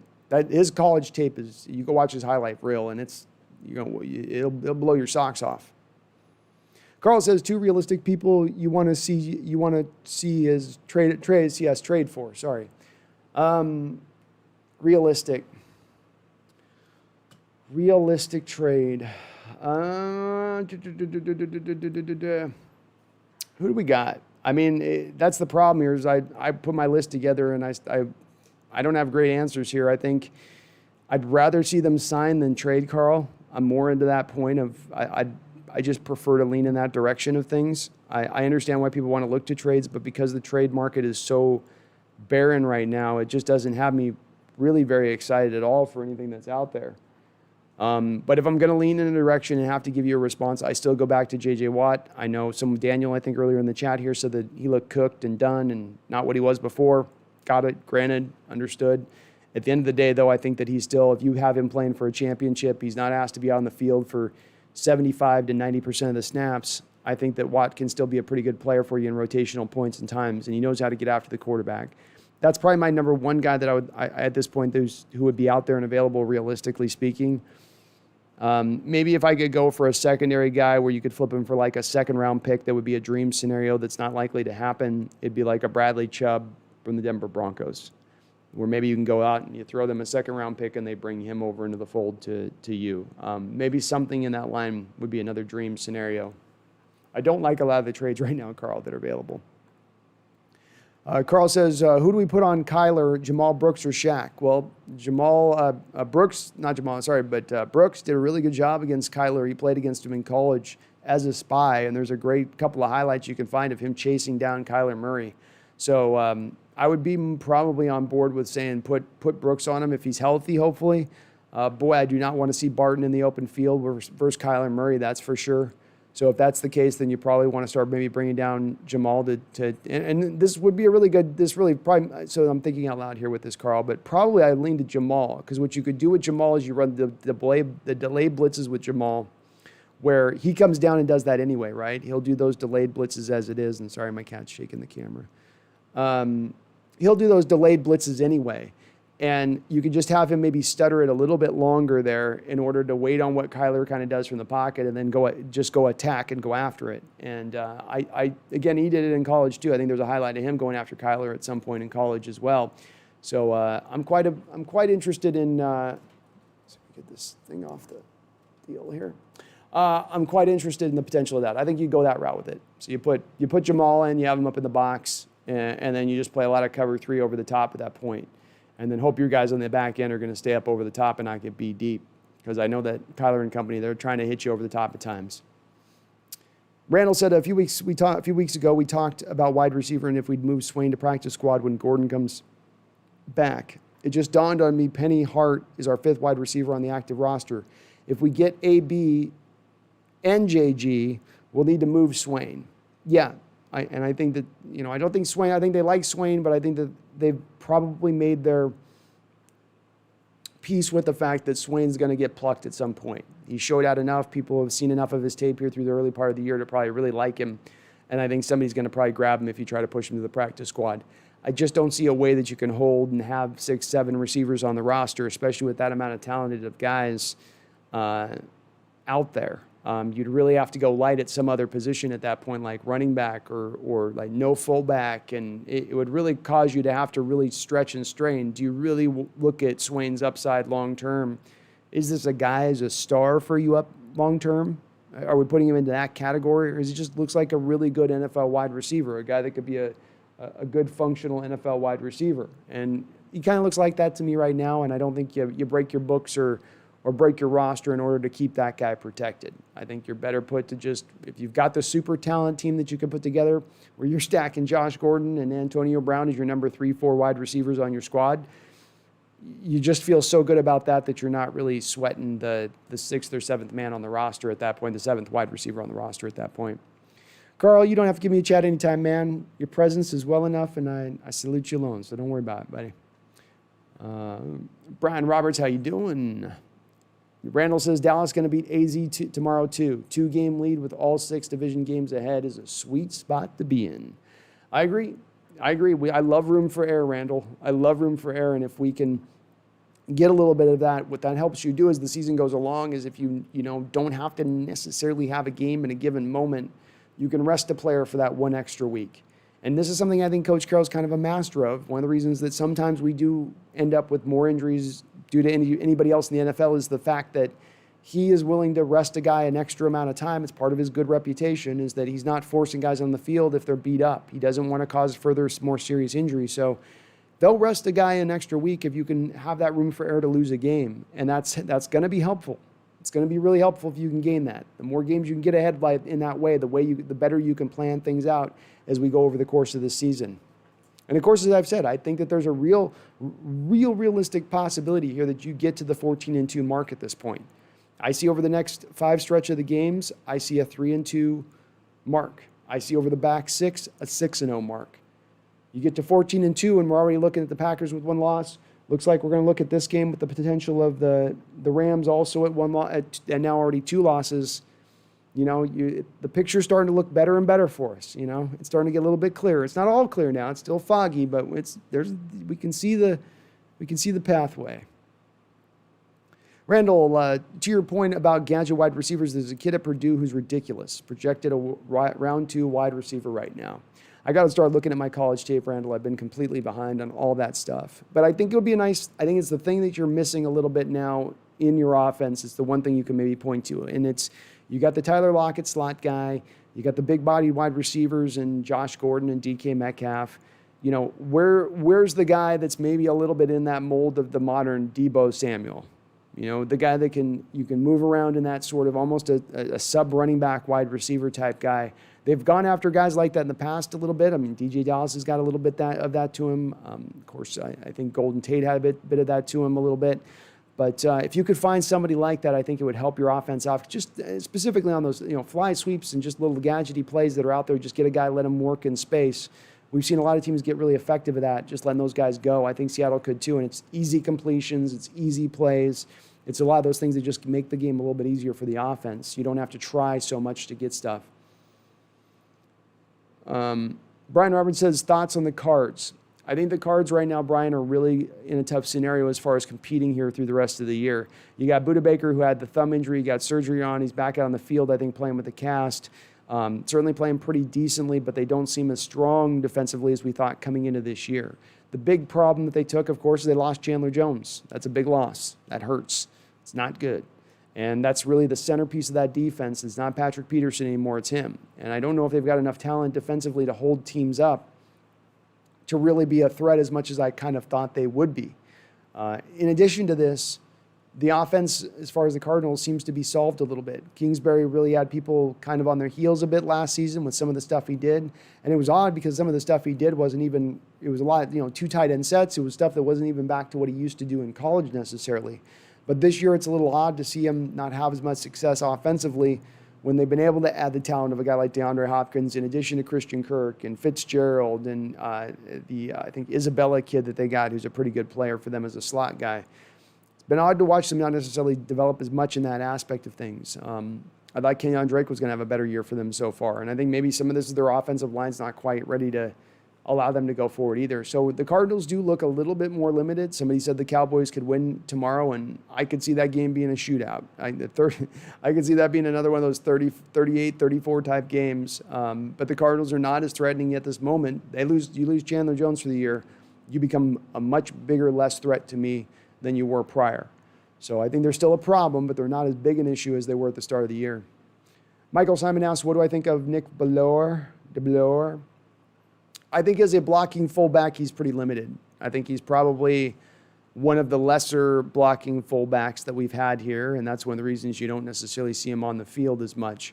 I think as a special teams player, he might be our best special teams coverage player right now. Between him and Ugo Amadi, they're probably competing. I think he's leading the team in special teams tackles. He had one game, I think he had 5 special teams tackles. He just makes plays. If you look at the all-access Seahawks tape this week from the Vikings game, Ben Burkervin's over on Nick Valor, and he's like, man, will you just let me get one tackle today? Will you just let me get just one?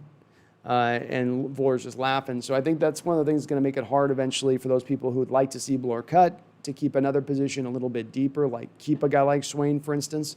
It's going to be hard to do because he's a guy that on special teams is so valuable. And now who's going to fit into his spot if he's lost? Knowing, again, as much as Carroll does value the special teams, knowing as well as the special teams has played this season.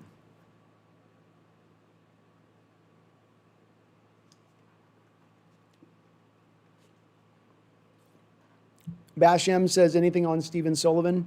As I understand it, Bash, they have him in a protected status at this point. They've kept him in this bubble, essentially, of no team can come pluck him off of their practice squad because you can have a certain couple of guys you can protect. They're keeping him protected, which I think speaks volumes to what they think about his talent. You can't read a lot into this stuff, but you can read enough to know that there's guys they want to definitely protect, and this seems to be one guy that they really do. I believe one of the reasons they drafted him is they thought that they weren't going to be able to get him as an undrafted free agent. He had the longest arms, I think, in the combine or in this NFL draft. I think it's like 36 long-inch arms, and it's to go with a guy that's 6'5", 6'6".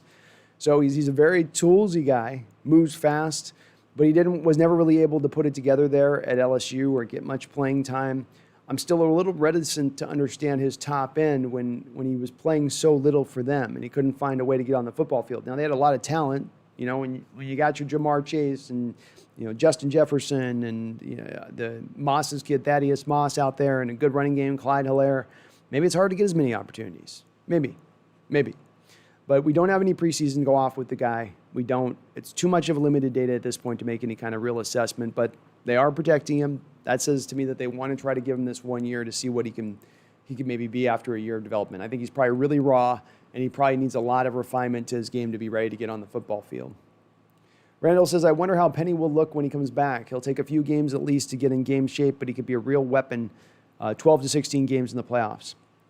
He could. I've watched it all game, watching the games throughout the day-to-day. The one thing that jumped out to me is it's very hard right now for teams to get to the edges in the running game. Very hard for teams to get out there in the pitches. In a lot of respects, it seems like some of the running back speed has been, at least guys I was watching, just a little limited.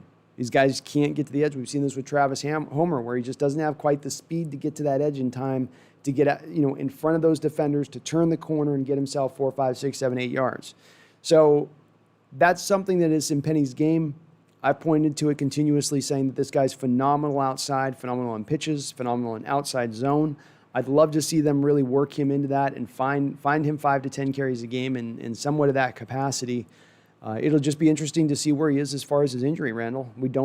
How much of game shape is he really in? How ready is he really ready to roll on this? And I don't know. I don't know on that. That's again where you can only look at the tape and think he'll be back, but in what shape? Does he got his burst still? Because that's the big part of his game that he has to have. He's got to have that speed and burst because that's one of his only big elements of his game. He's got good balance. He's got good vision. There's things he adds into addition to that. But the reason he was a first-round pick was that burst. The reason he's a first-round pick is he was a kick returner in college and a very good one. He's got that long speed. So, I hope they find a role for him, Randall, and I still have some upside for Penny. I'm still not selling on him quite yet. Carl says, top billing kills it. Love that channel since he's been doing Seahawks stuff. I feel like when he says calm down, Seattle fans, he'll make a video. When he gets to it, he's talking to Dustin. Probably, I bet. I could see Dustin coming over there and saying some stuff. So you're not out of line there. I love top billing. He did a great job on, he's been killing it this year in general, but did a great job in just breaking down. There's a couple guys, JT O'Sullivan did a great job on Russell Wilson's drive. He's a former quarterback in the NFL.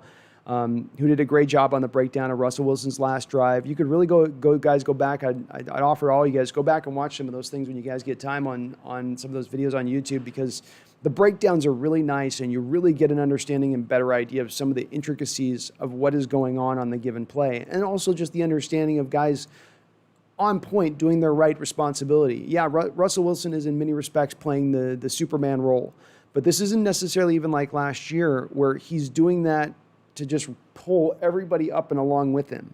He has players playing also at that level of your DK Metcalfs and the offensive line pass protecting like they have, and Chris Carson running like he's running. And just the way all that, even Travis Homer and his pass blocking, everybody's really buying into the process. And we knocked Travis Homer, but right now he's throwing his body on the line in pass protection. And just those breakdowns that they do with that, showing you some of those intricacies are really interesting stuff. And you get a better idea just of kind of what's going on and why things play out the way they would. And again, like I pointed out last week after the game in Minnesota, Zimmer called a fantastic game on the defensive side of things. Those blitzes that they ran were very exotic. They didn't seem to run the same one over and over again. It was coming from different places and different edges, and they were just constantly trying to create confusion for the offense. I love the way that they called the defensive game plan for Minnesota, and we still overcame that. It's one of the reasons we were unable to put any points up in the first half, though. It's because they were so solid at what they were doing with that. They were just right on point with it, Chris Rosenthal, what's up? Chris, just joined in. Do you think Jamal returning this week is going to give our defense a spark to beat Arizona? Yeah, I do. I think the defense needs a little help. You throw him and Snacks in there. You throw the bye week in there, a week to rest. You look at Arizona, they're going to be coming on a short week of rest, right? They're playing Monday night. That's one less game of rest that they're going to get, one less day of rest they're going to get throughout this week. So I'm expecting Arizona maybe to be a little tired, more a little fresh, a couple bodies back on toe. I absolutely, Chris, would expect this to hopefully energize the unit and allow things to maybe calm down as far as some of the yardage goes. So, yeah, I hope so. I would expect so. I'd be surprised to not see it. Should the 49ers get rid of Jimmy G or stick with him? Asked D-Boy. My impression is that they should go for somebody else. If I was the Niners, I would probably honestly, I was thinking about this. Your options are going to be a little bit limited, but I might look at one of two directions if I am the 49ers. The first guy I might look at, and it depends on what Shanahan wants. He once played with Matt Ryan in Matt Ryan's MVP season when they went to the Super Bowl. He would seem to be the first guy that the 49ers would reach out to try to bring over from the Falcons. Really good chance that the Falcons look to kind of upend things. The reports are that Matt Ryan's job's not necessarily affixed there. You could really feasibly see something like maybe a first-round pick. I don't know if Matt Ryan would fetch that at this point, but a first-rounder to the Niners. The Niners cut away from Jimmy Garoppolo at that point, bring in Matt Ryan. Matt Ryan knows the offense backwards and forwards, having been with Shanahan for a couple years prior. That would seem like the first move to jump up and the Rams almost got a nice completion there. They almost got themselves back in the game. But that would be the first move. The other one would be Matt Stafford, because this seems to be finally the year after this year that Stafford will one way or another move on from the Detroit Lions, and I think I would expect it to be something along the lines of he'll go to a team like this, or maybe even a team like New England. But those would be the two guys that I think that they'd be better, I think, for the Niners than what they're getting out of Garoppolo. Garoppolo's been exposed for his inability to throw deep. I mean, he can't get it deep up the edges, and he's got some other limitations to his game from an arm strike standpoint. He's got some good things to his game. But when you've got that complete of a roster as the 49ers do, you can't have your quarterback holding you back. You can't get into that state. And I've seen it with teams through years. You can look at the Minnesota Vikings as being a recent example with Kirk Cousins. When you have a guy who's just good, but not great, who's just kind of a little bit above league average, it's really not enough when you're talking about trying to be a Super Bowl winning team. It certainly bit them on the butt last year when they needed him to make a throw last year, and he overthrew the guy by 5 yards. It's just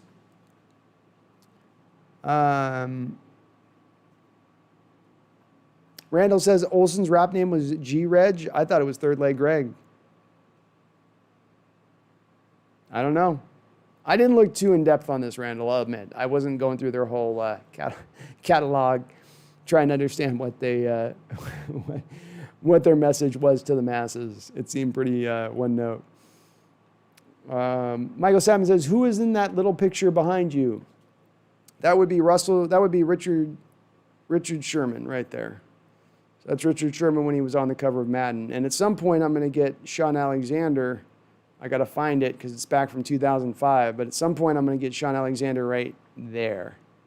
And then at some point, we're going to have Russell Wilson on the cover of Madden next year right there. So that's how that's going to go. We're going to get our third player. Randall, did you see the Titans game? Crazy Brown and DK played together at Ole Miss. Too bad they didn't have a quarterback. That duo better than them and Alabama boys.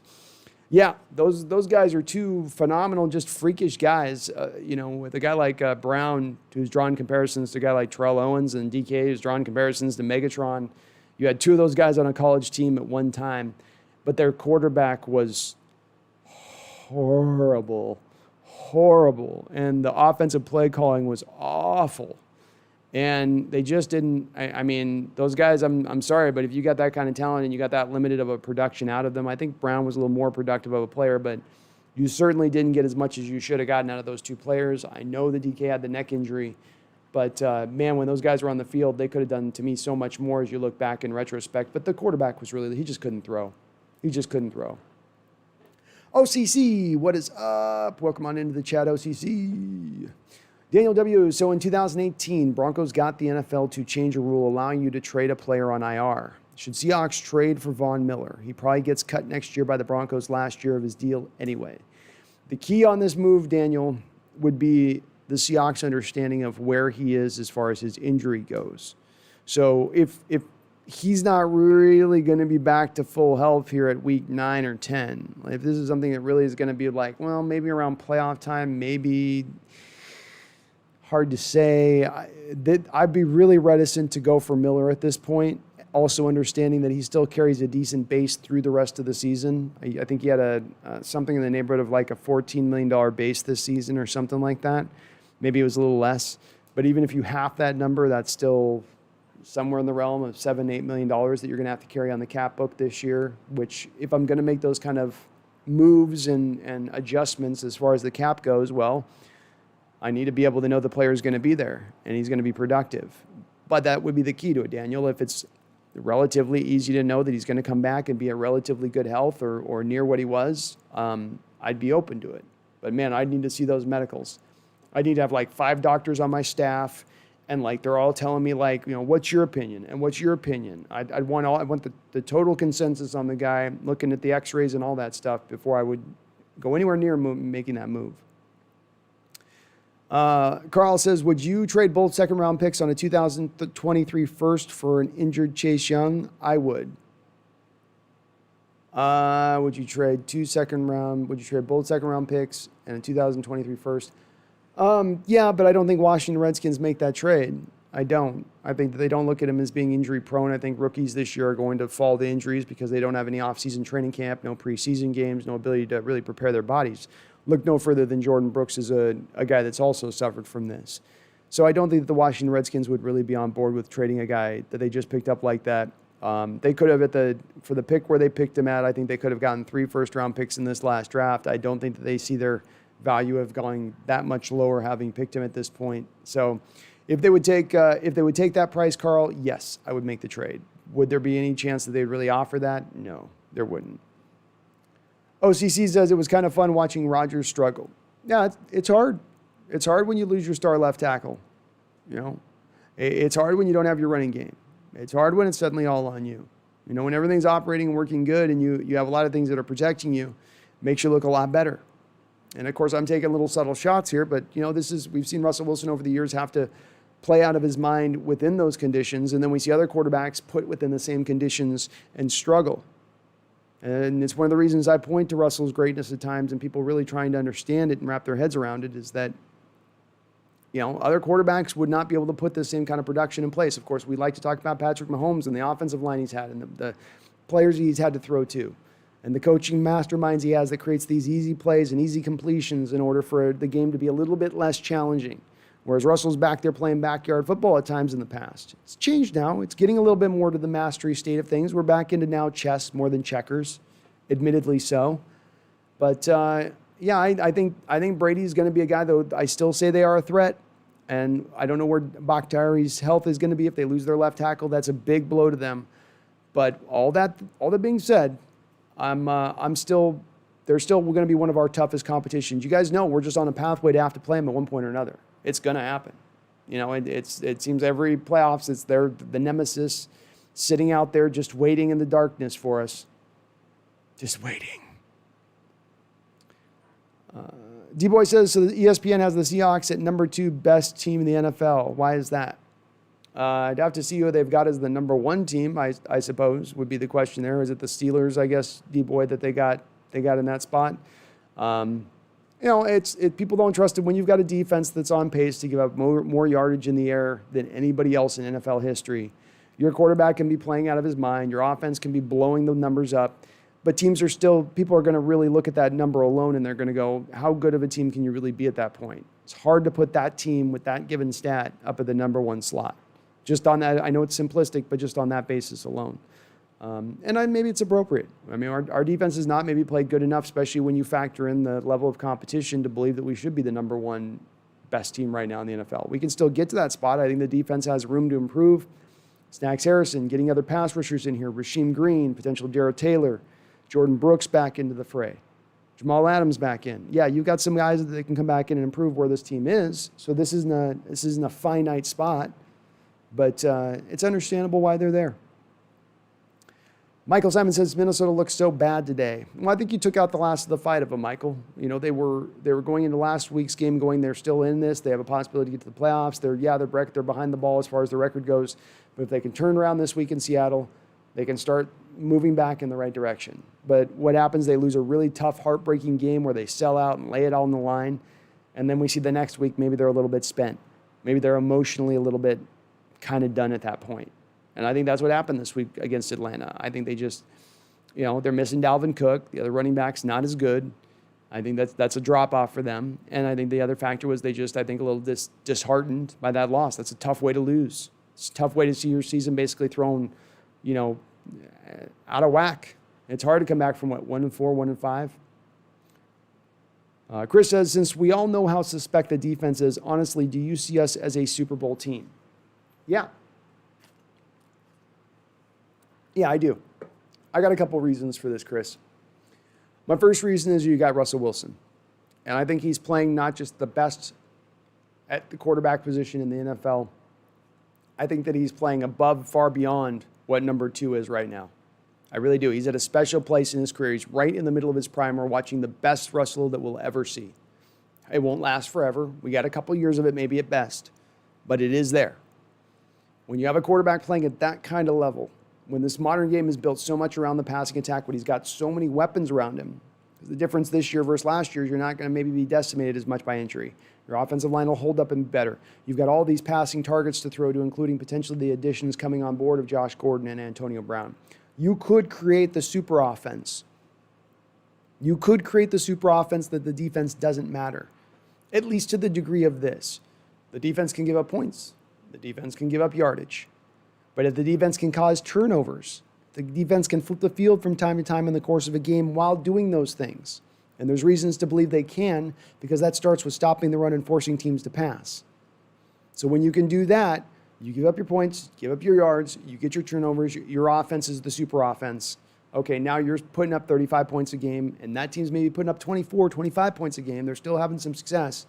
But because you got those turnovers the right moments, you get the pick six, you flip the field, you still can be very dominant in that factor because your offense is so good.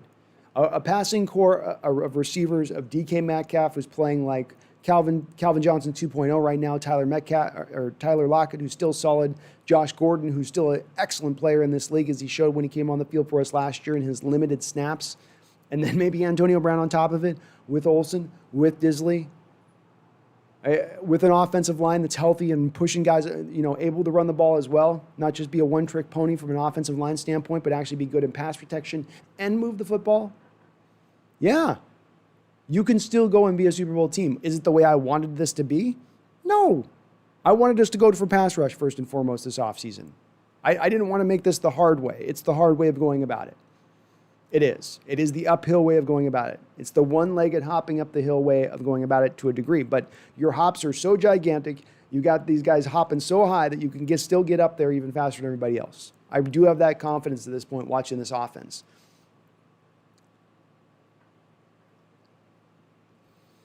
Caleb Flynn says, honestly, I think Goodell has something against Seattle. He's purposely taking forever with Josh Gordon, and smoking a little bud is nothing compared to some. It is feel punitive. I use the word punitive, Caleb. The Josh Gordon situation feels punitive to me.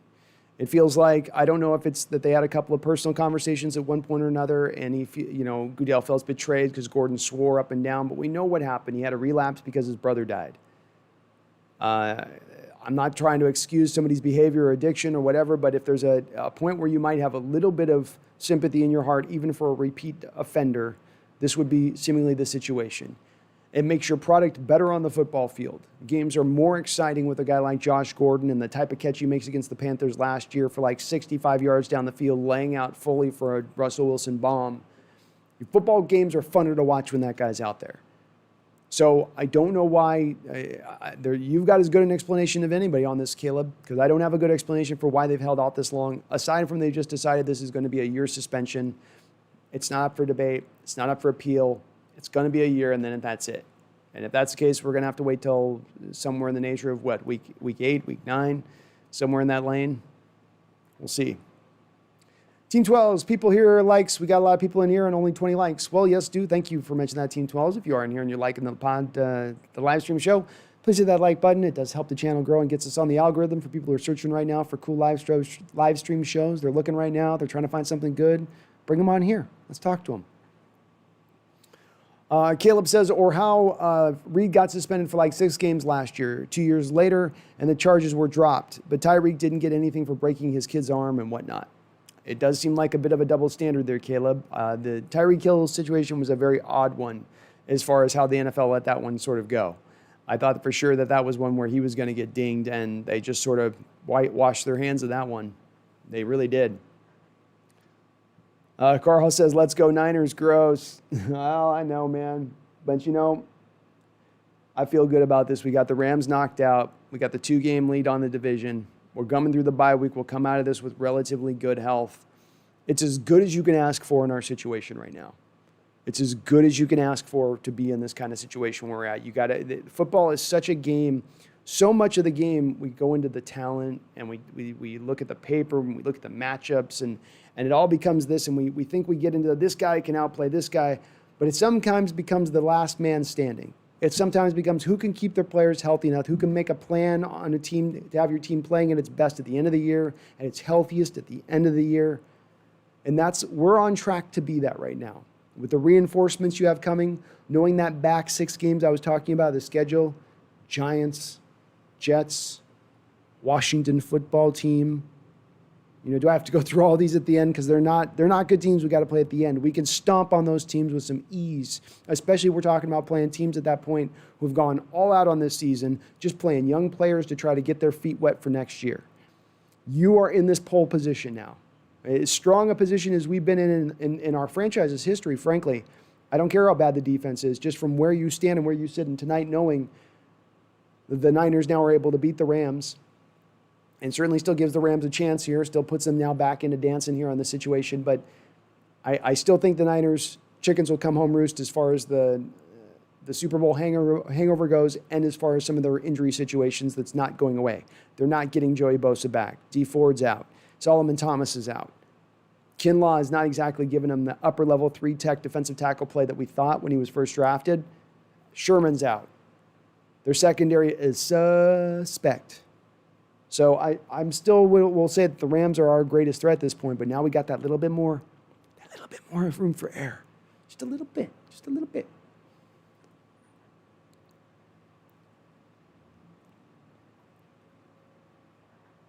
Caleb, Dorsett, and Penny Fernandez sign in San Antonio and release tight end Wilson.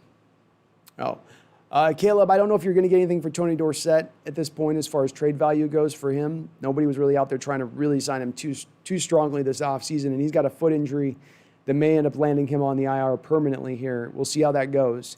Penny is a good idea, though, Caleb. You may have a team out there willing to flip you something for Penny, or at least you can package Penny in a 4th or 5th round pick maybe to go get a pass rusher if you want.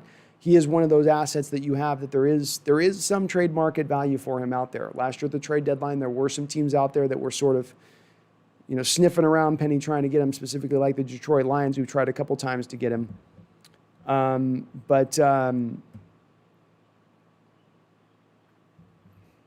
We'll see. Jeff Rhines, what's up? It's snowing in Kalispell, Montana. I've been missing our Hawks with the off week. Thank goodness for the stream tonight. Go Hawks.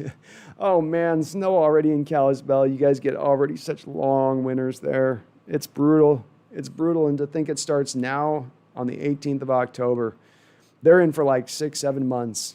Oh, and I have a feeling, Jeff, it's going to be one of those intense Montana winters. I did a couple of those, and I do not want to do that again. Yes, what are your thoughts with KJ Wright and Bobby Wagner? Can they keep it rolling or tail off a little bit as the season progresses?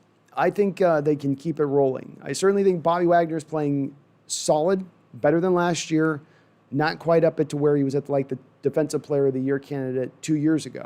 So somewhere in between those places is where he's kind of at as a player right now. Still very good Pro Bowler, probably even an All-Pro as a middle linebacker in this league, just because of the reputation aspect of things. KJ is potentially, surprisingly, one of the surprises of the main surprises of this season to me so far have been the offensive line and pass protection. We're top 10 in pass protection in the league. That is absurd. That is absurd to me. I can't believe that we have that stat. But as well, KJ Wright's playing at a Pro Bowl level. He's having his best season at 35. And as far as when you look at KJ Wright, this is a guy who's broken down bit by bit over the years as he got older.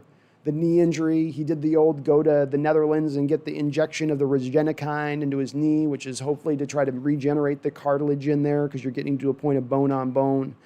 He's had a couple of major injuries. It seems like he's had some surgeries on those. Even the elbows this last offseason on his shoulders. He had 2 surgeries on his shoulders. This made me really reticent and wonder if he truly could come back this year and play at any kind of decent level, much less what they were talking about doing in this offseason, which was moving him to the SAM.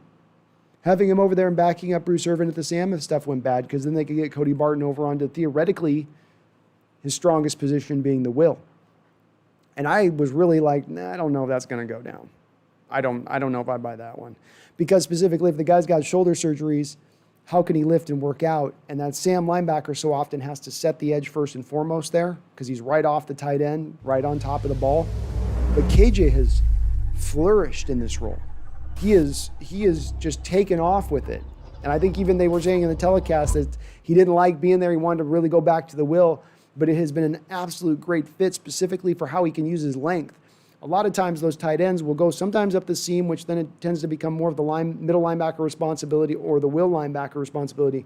But if he cuts out into the flat, or you get a running back cutting back out in the flat, now you have KJ moving along into that flat as well, squeezing that player into the sideline specifically with his length. And you guys know I'm pointing to, of course, his interception last year as the real greatest example of this, where he's squeezing that player to the sideline, but he's still got that 6'5" frame with those gargantuan arms. And so he's got the quarterback in a position where it looks open to the quarterback, but it's hard to factor in that size of what you're getting the linebacker out there. You're tending to see a guy who's a smaller guy, a 6'2" linebacker out there, so you think you can kind of work it in and get in there. But he's been a problem out there in that respect, and he's still great in the screen game.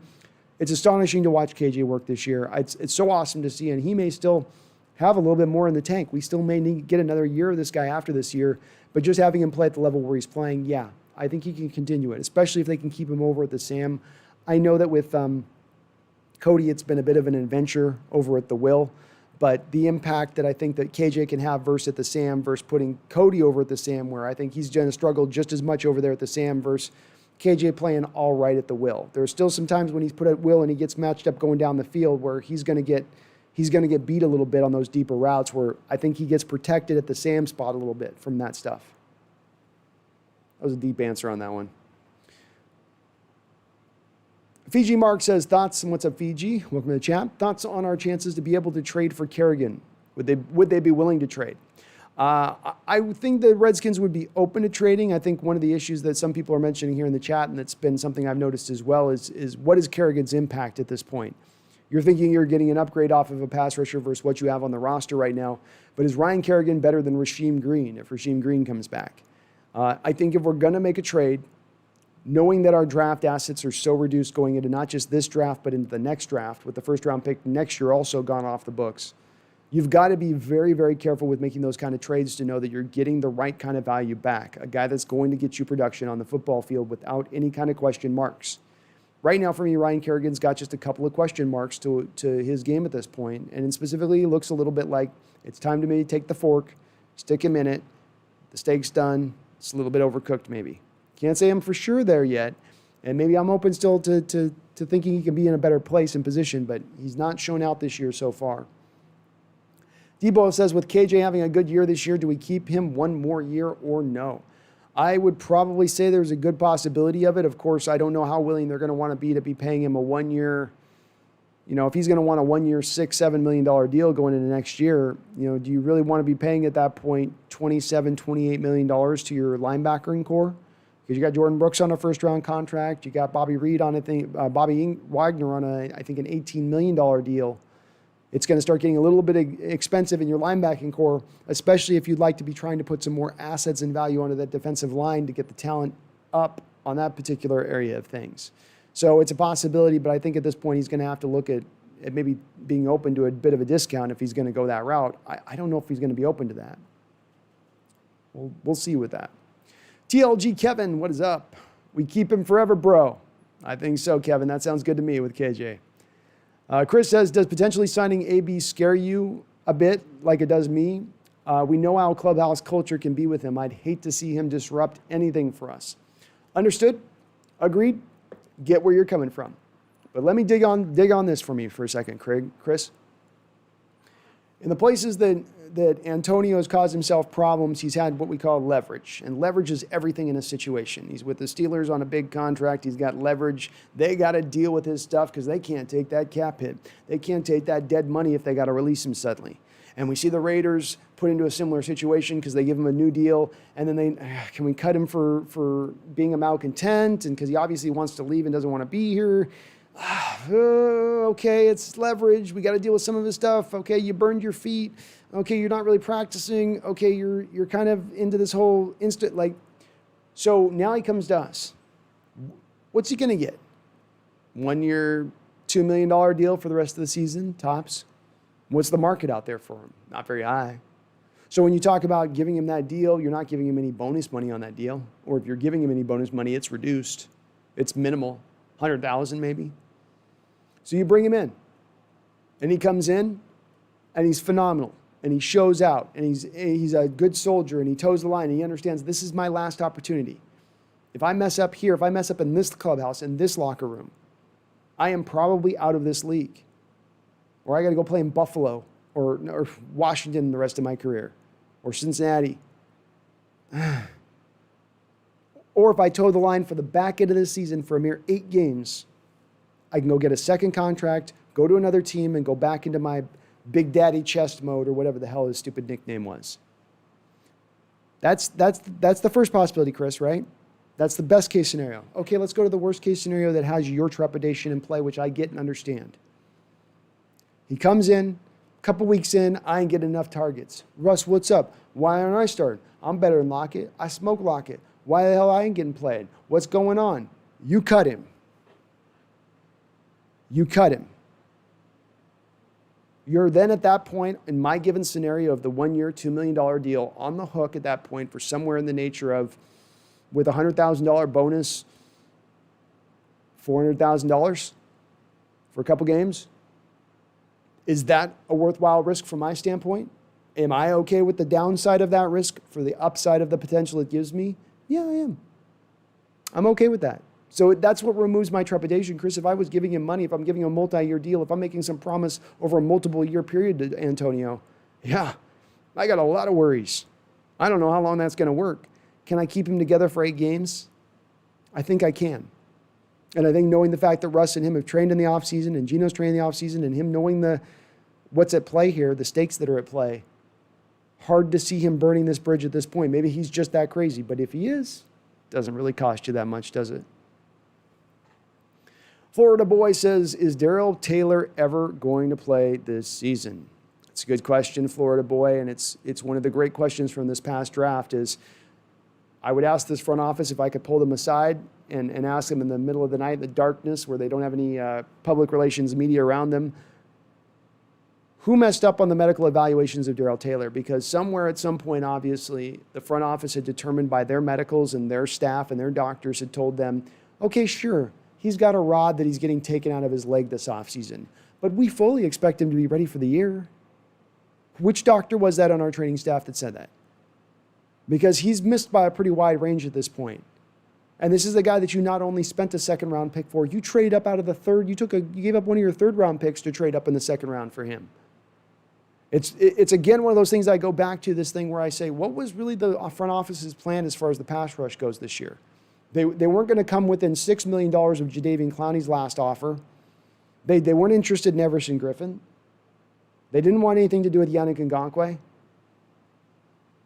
What was the plan? Because you thought Darrell was going to come through, but he was obviously not ready to come through for you.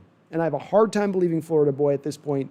He's going to come back into the mix now when he's had no offseason, no training camp, no preseason games, no game action. And he's still having a hard time coming off the injury where he had a rod taken out of his leg. I think he's going to IR. I hate to be a bearer of bad news. Magic Vlogs. Hey, how's it going? What's up, Magic Vlogs? Carl says, who has more sacks at the end of the year, Alton or Benson? Probably Benson Mayowa, Carl, but that's just because Benson's going to have about 500 more snaps than Alton's going to end up with. So it's more of just he has the volume of snaps, but not because he's more efficient as a pass rusher. Alton will be the more efficient pass rusher. So I think Benson probably gets you somewhere in the neighborhood of that 7, 8 sacks on the year, and Alton probably gets you somewhere in the neighborhood of 3 to 4 sacks. Barry Satoro coming through with the solid donation. As always, you know you get my salute. Barry, thank you. You and Randall and all you guys are so kind with your donations. You always coming in strong. $20. Thank you, man. I really do appreciate it. Hope you're doing good tonight, man. Francisco Gutierrez. Yo, yo, yo, yo. Go Hawks Nest. What's up, Francisco? How you doing, man? Welcome on in the chat. Freedom County. Go Jets. We don't need no Jamal Wackdo Adams. We got Gase. Well, you wonder if Freedom, you wonder if it's going to be this week that Gase finally gets the hatchet, if it comes down upon his head. I mean, you went up against the Miami Dolphins, and you were the first team this season to get shut out. You're supposed to be an offensive mastermind. I know they had a backup quarterback in there, but it was Flacco. It's a guy who's played in the NFL a lot of snaps. I hope the Jets really do try to find a firm direction. And the thing I like about Freedom is I like your general manager. And I think that with those couple of first-round picks and where you guys could end up in this draft, especially getting Trevor Lawrence, keep in mind, too, you got Mike and Becton, one of the best left tackles of this last draft. I always say you don't want to go get your young quarterback until you got that left tackle solidly in place because you can get him beat up really quickly. So you guys got that guy in place now. I really like that team as far as down the road with the way that they're kind of building that stuff, but it's painful to go through right now, man. I still like me some Jamal, though. I'm still happy with the trade. I still don't have any reticence about it. He's going to help win us a lot of games this year, I think. B-Russ says KJ looks like a Pro Bowler this year. I wonder if they still move on from him next year. I think he would take a low salary to finish his career with Bobby and get that number 2 Seahawks tackling record.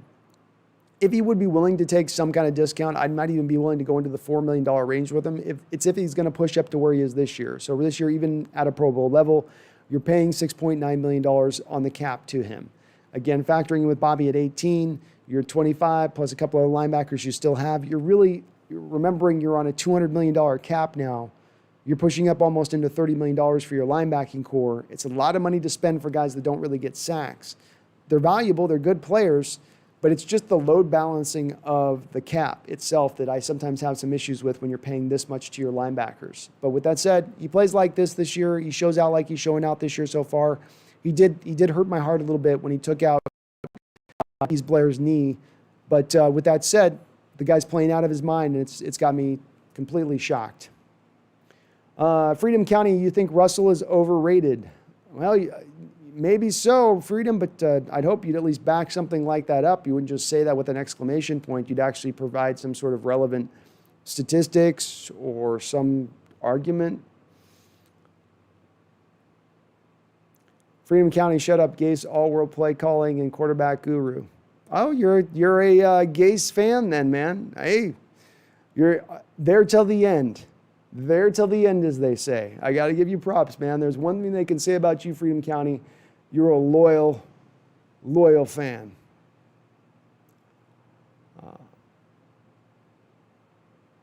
I feel like this guy, Freedom, is a flasher just running in here, showing us his little pinky and running out. I think so, probably, too. Randall, do you think we will gradually focus a bit more on the run game? Weather changing and we'll need it in the playoffs. Carson, Hyde, and Penny is potentially a nice three-headed monster. I do. The evidence of this, of course, is you had the Patriot game where you threw a little bit in that game, but you also tried to run where you could against a Patriot team that maybe was a little weaker against the running game, but a little stronger against the passing attack on the defensive side of the ball. I somewhat expect the same thing if they run into a team with a good back end. The one thing I'll say with this, though, Randall, is that if you look at the given schedule we play moving forward, we don't play a lot of teams that are all that strong on the back end as we go forward. There's a lot of weak secondary play back there for us to eat up on. So while I do think that they'll remain committed to it and at times move back towards it where they can, I think that they're really going to like being able to chop up some of these secondaries that they got coming up. You know, there's going to be some holes there for them to go after, and I think Russell's eyes are going to get real big. You know, it's part of this thing. The schedule's been weak so far. Okay, I get it. It has been. But even going forward into the next part of this year, it ain't flipping. It ain't changing. 17-28 is what our remaining schedule of our opponents are. That includes our NFC West. 17-28 is our remaining opponents' win-loss record combined right now. OCC says, damn, Sam Darnold should have his own personal paranormal activity show with all the Go CCs. Yeah, I mean, I just talked a second ago, though. This is kind of to my point a little bit, OCC, is that they just got Mike and Becton in there right now. He's a young guy. He's finding his way. He's not going to be at his top of his level this year. It's going to take a minute next year to get there. But my point on that is kind of like what you did first is the Jets. You went and got Sam Darnold first. And you ignored the left tackle position kind of. You ignored your offensive line kind of. That gets those young quarterbacks rattled, gets them out of their head. It reduces them as a player. You can break a player this way. You can break a young quarterback this way. You've got to get the line in place and then bring the player in. Even a team like Bengals did this last year. They went out and drafted the left tackle. Then they got Burrow the next year after. That's the way you do that combination, not the other way flipped. And I think Darnold is still going to have some value out there in the trade market. I just think that he got kind of sold by the Jets a little bit in this situation. They didn't exactly put him in the right situation. But if the Jets, from their standpoint, they've got a nice little piece here. Because what they can do in this offseason, they've got Seattle's first-round pick and third-round pick, right? Then they can also look at, like, if they go out there and flip Darnold for another first-round pick to a team that's maybe a contender that likes the look of him, they pick up another first-round pick, and they draft Lawrence. Now they're really able to start to really, and if I was them, I'd just start building that offense up at that point, building in with what I've done in offensive line. I got Fan, I got Micah Becton, then just kind of build all the way around it. So they've got some upside to them as we go forward. They do need to get Gase out of town, though. He needs to go bye-bye.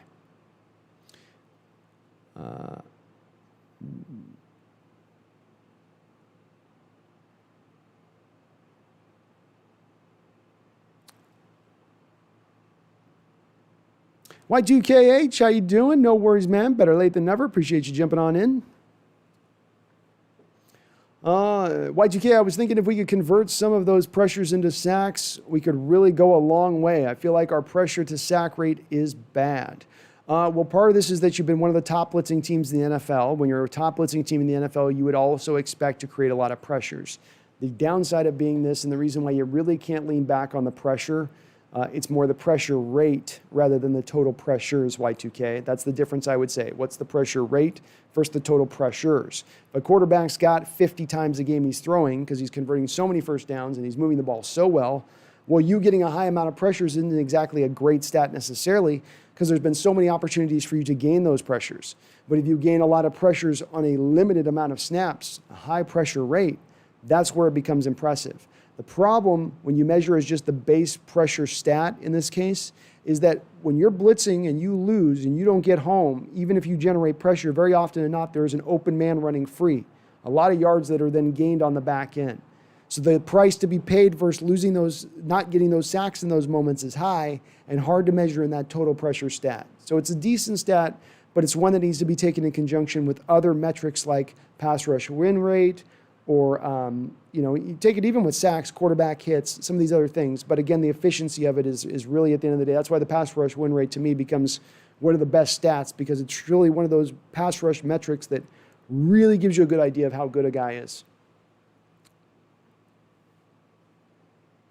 Boom Shakalaka, what is up, bro? How you doing, man? Just seen you on. How's it? I'm doing good, bro. Doing good. We're going to try to do another probably a Wednesday, Thursday show this week too, guys. Make up for the Saturday show I missed. So we'll try to give you a little bit of double action this Hawks Nest week. Randall says if we sign AB, he plays well, gets a deal in 2021, and we get a comp pick, assuming the deal is big enough. What a great point, Randall, and just an added little cherry to this potential Antonio Brown pie. And that is he is 100% right. Antonio comes in. Antonio shows out. Antonio toes the line. He's Tony two-tap toeing the line.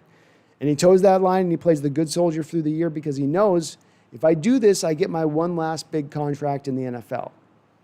All I got to do is that 1-8 games, I get my one last big contract. Maybe it's with a team like San Diego. Maybe it's a team that's out there as a secondary market team, sure.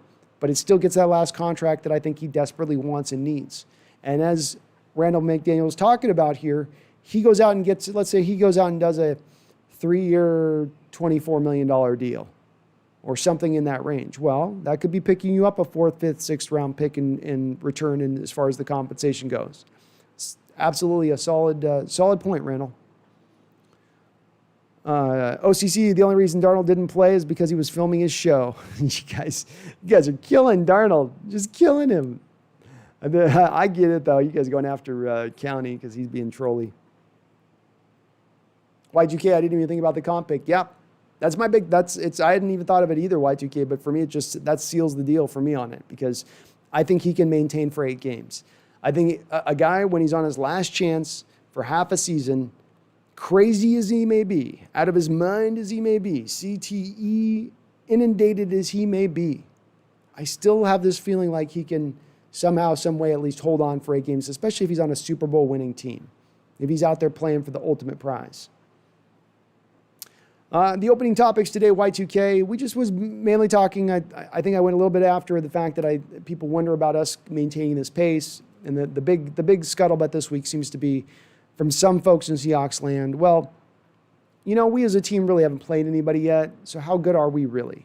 And maybe this defense is even worse than we thought, and maybe the offense isn't as good because we're going to have to play better teams. But I think my big point from this show is going to be that's not the case because just because we play bad teams up until this point doesn't mean we're playing necessarily a lot of good teams as we go forward. And even though we're going through the heart of our schedule, which has got some difficult opponents like your Rams, your Cardinals twice, and the Buffalo Bills on the road at 10 a.m., there's still a lot of reason to look at this schedule as we move forward, Y2K, and say, no reason we can't go 14-2 with this schedule. And we don't have to apologize to anybody about that. Some years you get weak schedules. Some years you get strong schedules. It's an ebb and flow. Last year we got screwed by it. This year we're going to benefit by it. Last year we got screwed by the injury situation. This year maybe we get a benefit in the injury situation because some of that stuff's random. Boom Shakalaka says, Jeff and Jimmy G, hard to watch. They weren't playing the greatest of football in this game. Those guys were inaccurate. I did think the Rams looked the Niners looked a little bit more engaged in this game. There was a little more energy coming from them, and that seemed like somewhat of the difference here. But neither of those guys were lighting it up as far as their throws go. Goff's been, really protected. He's been excellent this year, but he's worked a lot off of the play action. They've really changed their game into that play action passing attack. And especially today, you saw them. What they try to do is they hit the inside zone on the runs, which if you're going to run play action, the biggest way you're going to get a team to bite is on some of those inside stuff, because you can get them just a little closer to the line, which gets your receivers a little bit more room, your tight ends a little bit more room to get up deep up the field, and that's where they try to attack. But he wasn't as accurate with his throws down the field on some of those throws off play action today as he's been up until this point this season. They weren't able to really run as well, it seemed like, today. They just kind of looked out of it a bit. But neither Goff nor Jimmy G as quarterbacks necessarily long-term scare me a whole bunch. Goff, I think, can still be a pretty solid thrower in this league, especially if he's got a great offensive coordinator to protect him, like Sean McVay basically is as the head coach. But I think he's better than Jimmy G. But neither of them, I think, are going to ever be top 5, top 10 quarterbacks in this league. Boom Shakalaka, yeah, so pissed about the Taylor pick at this point. Yeah, I was, and the Taylor pick was one I actually felt a little bit better about than the Jordan Brooks pick. But I was still a little annoyed by it at the time, especially that you gave up the third rounder to trade up, because to me, I thought there was a lot of reason to believe that you could pick up Taylor in the back end of the second round and still keep your third rounder for later. It was one of those picks that seemed like they made the jump to go grab him because there was something the front office kind of just knew from an inside standpoint that this guy is going to come in and give us some production right out the gate. He translates to that type of player at the next level. We saw them do this before, for instance, in a guy like Bruce Irvin, who everybody says, oh, you reached for him with the 15th pick in the first round. That's way too high to go for a guy that's had, he's a little older player with some character risks, a former safety convert from community college. But they knew when they saw in him that this is a guy who's going to come out of the box and give us 8 sacks. And we desperately need a guy who can get 8 sacks opposite Chris Clemens right now in this defense. So I thought they were going to get a similar guy here with Taylor, but the medical evals seemed to be a complete miss. Something seemed to happen that just seemed to... they didn't think it was going to take this long for him to come back. I'm going to go get some water. I'm going to be right back.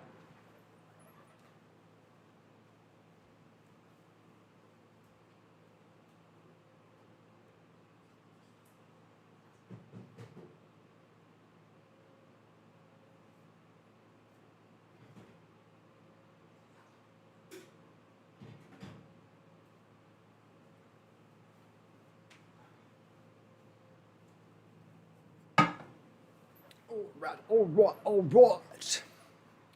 What have we got here? Y2K, Houston lost. One more step closer to JJ Watt time. Yeah, I think you've got 3 potentials with the Houston Texans, and they are the prime team right now of all the teams out there that have fallen off, that aren't potential trade partners, because you get teams like the Eagles that would have guys potentially as trade partners, but all those guys are injured. Or not all injured, but those teams are, sorry, wrong words. Those teams are actually still playing for the division. They're still in play. They still feel like they got a chance. People can hate on the Eagles all they want. They can hate on Carson Wentz and how he's playing right now, but they're 1 game out of first place. I think if the Cardinals beat them tomorrow, I think the Eagles are maybe even almost in first place or right there near. So we don't have a lot of teams that have fallen fully out of it yet that then also have pass rushers. You have a Giants team that falls out of it, but they don't got any pass rushers. You can have a team like the Panthers that fall out of it, but they don't have any pass rushers they're willing to give up. All their young guys they're going to want to hold on to. And kind of hard to watch, by the way, Yetur Gross-Mastos do so well in the rotational role down there. Man, that one also sort of stings for me because I would have liked that pick so much more better than the Jordan Brooks pick in the first round. And I thought he was a guy who would come in and give you some really good pass rush right out the gate because he was so freakish. That guy's going to be a miss that stings us and burns a little bit in the future when we look back on this draft, I think. Jordan Brooks is really going to have to be a player at this point on some of these guys that I think they kind of missed out on just a little bit. But we'll see. Houston's got 3 guys, though. We got J.J. Watt, we got Whitney Merciless, and we got Jacob Martin. We're all very familiar with Jacob Martin. He's probably the lesser of those 3. But I think all 3 of those guys you'd have to look at the Seahawks potentially targeting and thinking maybe this is an option for us or a possibility. Y2K says also, how about we trade for the right tackle from the Redskins, I believe. Morgan Moses is maybe who you're speaking to on Y2K on that. I think that they're going to feel pretty happy about Brandon Shell's play. He's been another one of those surprise guys for me who he's not played great. He's not played phenomenal, but he's been playing it seemingly at least kind of about a league average realm or so. He's played solidly. So I think that they like what they get out of Shell. They got him on a 2-year deal right now, cheap. I don't know that they would be looking at Morgan Moses midseason as a need to go out there and make that trade at this point. I think that if they're going to go make a trade at a spot, I don't think it's going to be right tackle. There's other places that they need to address Y2K that are just much more important at this point in time. Your offensive line's playing pretty good up and down. There's no super big weak links. He's the weakest link on the right side, but it's not like he's playing Jermaine Ifedi like bad. He's actually holding up okay. Tobias Larson, how you doing, Tobias? Welcome on in the chat. Good to see you, my brother.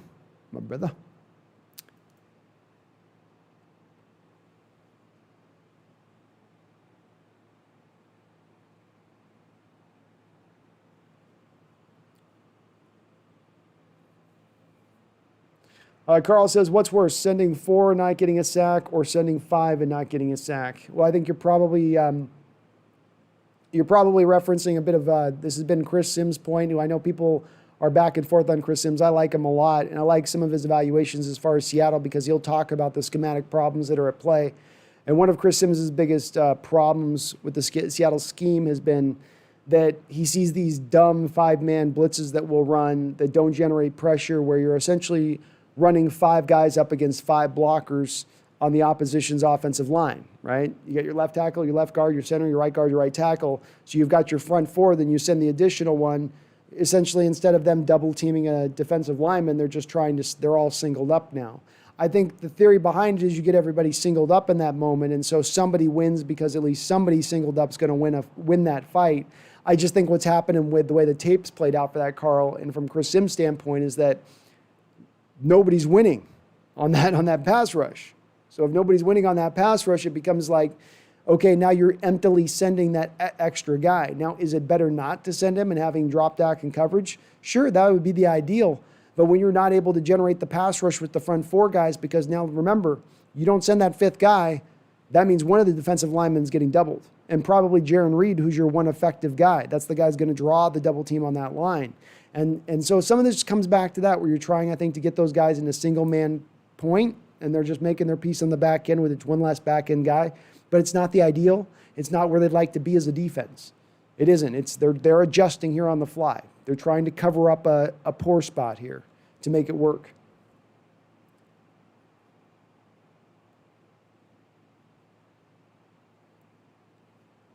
Y2K, I'm really hoping we keep KJ at the linebacker spot that's closer to the line and sets the edge. I get the names mixed up. He's killing it. It would be better for Brooks as well, I feel. Yeah, Y2K, you're talking about the Sam linebacker role, off the ball, 4-3 under defense. He tends to play right over the top of the defensive line, right next to the left defensive end, essentially the offensive line's strong side formation defensive end that's over on that side. The 4, essentially in our thing, they're playing like the 4 tech usually. But he's been a natural fit over there. He's slid into that spot, and it's been pretty awesome to watch him just seems to slide right in there nicely. Some of his speed is not, the issues that we've seen with him being a little slower footed have been reduced a little bit by putting him out over there. He's not asked to run up the seam 30, 40 yards up the field as much, it seems like. It's a good little fit for a spot. I hope he does as well. Tobias says, what's your prediction on DJ Reed? Will he get some posting time, or is he overhyped? Probably a little bit overhyped. He could probably be a decent guy for you out there, but he's not a guy that has me all that excited about his potential. I think he's a depth guy at this point. I don't think he's a guy that's going to really see the field all that much unless you have an injury situation. And when that's the case, it's not a guy who is as talented as what you're putting out on the football field, even if you have some questions about some of the guys he could potentially come in there and fill in for. Caleb says, then why do we have so many extra halfbacks and tight ends? Signing Irving, Matthews, Brown, they would all help right now over these wasted roster spots. So let's go one by one through those. Halfbacks. Why would you want extra halfbacks? Well, if you look at the team over the last 5 years, Caleb, you've had your running back room decimated due to injury.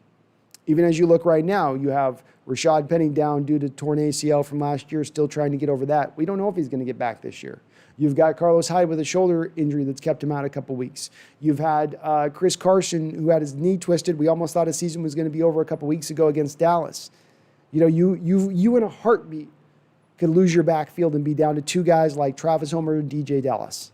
And you'd be calling Marshawn Lynch on the bat phone and saying, please come over here. Please come over here. And so what they're doing with some of that, Caleb, is they're playing to the recent history of things. They're adjusting for what's happened recently. And recently you've seen your tight end room and your running back room get decimated over the last couple of years. Remember the signing of Ed Dixon. Beat up through all his couple of years, but they were actually hoping him to be a starter for us and never really was able to get on the football field. Jimmy Graham leaves. You don't have a lot behind him. Luke Wilson kind of comes in and out. And Disley comes in and gives you flashes, but gets injured. So they look at this year and they know that you've got a guy in Greg Olsen, and I'm sorry about the cat shaking the cam a little bit. She's doing some licking right now. So you get Greg Olsen and you get Greg Olsen and Disley here. You got two guys that have some injury potential. You're going to want to reinforce up against that. And I think that they keep Luke Wilson on the active roster because I think they eventually are going to flip in Colby Parkinson into his place to protect Colby and keep him on the active roster. So that explains the tight ends and the running backs, I think, is it's just a matter of playing to what your past history has been. You've watched your offense and your offensive production fall off a cliff the second you lost those two positional groupings. You were not able to be as dynamic. You weren't able to put up as many points. They don't want to run back into that same situation once again. That'd be my guess on it. Come on, kitty. Stop cleaning. But I do hope they make those signings, and they still might be able to make those signings, Caleb. We got to wait past the trade deadline and see if these guys end up signing elsewhere. And if they do, I'll be one of the people that jump up and down and say this was silly that you didn't bring this guy in. If he didn't want to come in, if he just wasn't interested, okay, fine. But if it was a matter of we don't want to shake a couple extra million loose here to make this happen, man, that's going to seem really silly if you get in the playoffs and your pass rush holds you back that much.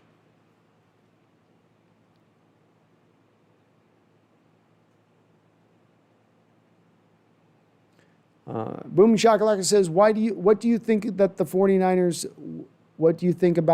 49ers corner we got? He's almost healthy. Oh, DJ Reed. Yeah, as I was kind of saying, I think he's going to be a depth guy for us. So my thing with it is that you get him out there and he's a guy backing up guys. I don't think he's going to even press a guy like Trey Flowers for playing time personally.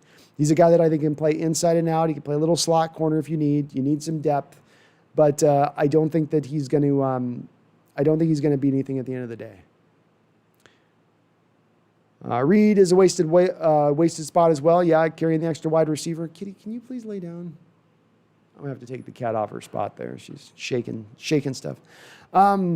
Yeah, I understand where you're coming from. The wide receiver that we got on the roster, too, that doesn't make a lot of sense either. They seem to be really high on him for some reason. They're very odd. They've always been the last couple of years odd sometimes about the delegation of the roster spots and what positions they choose to go really light in. It doesn't always make the most sense to me either.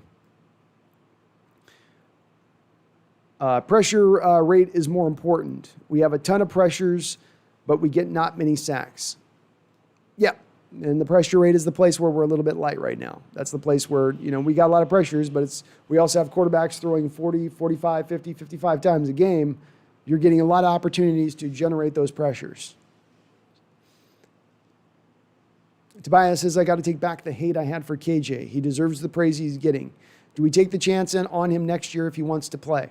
I think you'd have to. If he plays at a Pro Bowl year this year, coming on last year where he's top 5 in the league in tackles. I mean, he wasn't phenomenal last year, but he had a decent year last year. He wasn't horrible, I don't think.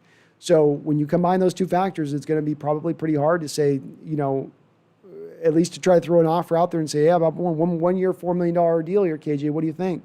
Now, the one question I have is, does KJ want to play another year? I mean, he's really getting up there as far as the age, and he's had a lot of extra games in the playoffs. Is he still at that spot where he wants to go one more season out, especially if they go and win the Super Bowl this year? If they win the Super Bowl, that's not a bad way to go out. I could see KJ saying, got done what I wanted to get done here. So we could see, but I think he's definitely, the likelihood of him being re-signed at the start of this year was 0. The likelihood of him possibly being signed through next year is probably sitting up at about 70 or 80% right now. Thank you, D-Boy, for mentioning that. If you are enjoying what you're seeing, please do hit the like and subscribe button if you're not already subscribed. It helps as people who are searching right now for this channel, or they're looking for a channel for talking football talk, Seahawk talk, helps them find them right now. So the more likes we get, the better that goes. Please do that. Please do that. Y2K, I agree with your pass rush win rate, but I'm saying for the amount of pressures, we should have more sacks, which might cause 1 or 2 more punts a game. So that's my kind of factor on this Y2K. When the pressures are not coming from the front four and generating the pressures, and they're coming from you blitzing top 5, top 3 in the league, that skews that a little bit more. That's why you don't see the sacks coming with the pressures. Because if you're sending blitzers, you're going to, just by the nature of the beast, be generating more pressure at that point. You're sending more guys at the quarterback, right? So that's going to be just kind of an aspect of that. It doesn't necessarily, though, point to it being a positive, because when you fail to get to the quarterback blitzing, there tends to be a lot of open space on the back end to take advantage of. There's those big 20, 25-yard shots now because you can't run zone coverage all over the place and squeeze down those zones. Caleb, Penny, Dorsett, Wilson for Kerrigan, then release Travis Homer. I don't know if Dorsett's got any trade value. I don't think Wilson's going to have any trade value, Caleb. But if they're in need of it and you can make it work to offset some of the salaries, it could be. I don't think that they're going to trade Homer, though, at this point. I think that they're really trying to reinforce the ranks of the running back room to avoid the situations they've run into the last few seasons, watching the running back room get decimated. Caleb also says, I'm pretty sure Antonio is a Hawk since we can't have Gordon. I think we're going to be able to potentially have them both, Caleb, because the key on both of these situations is, number one, you're not getting them either of them for a whole season. That reduces the market out there of other available suitors. And then the other aspect to this is that neither guy is going to cost you very much money. I believe Gordon's on a 1-year, $2 million deal or something like that for when he actually does play.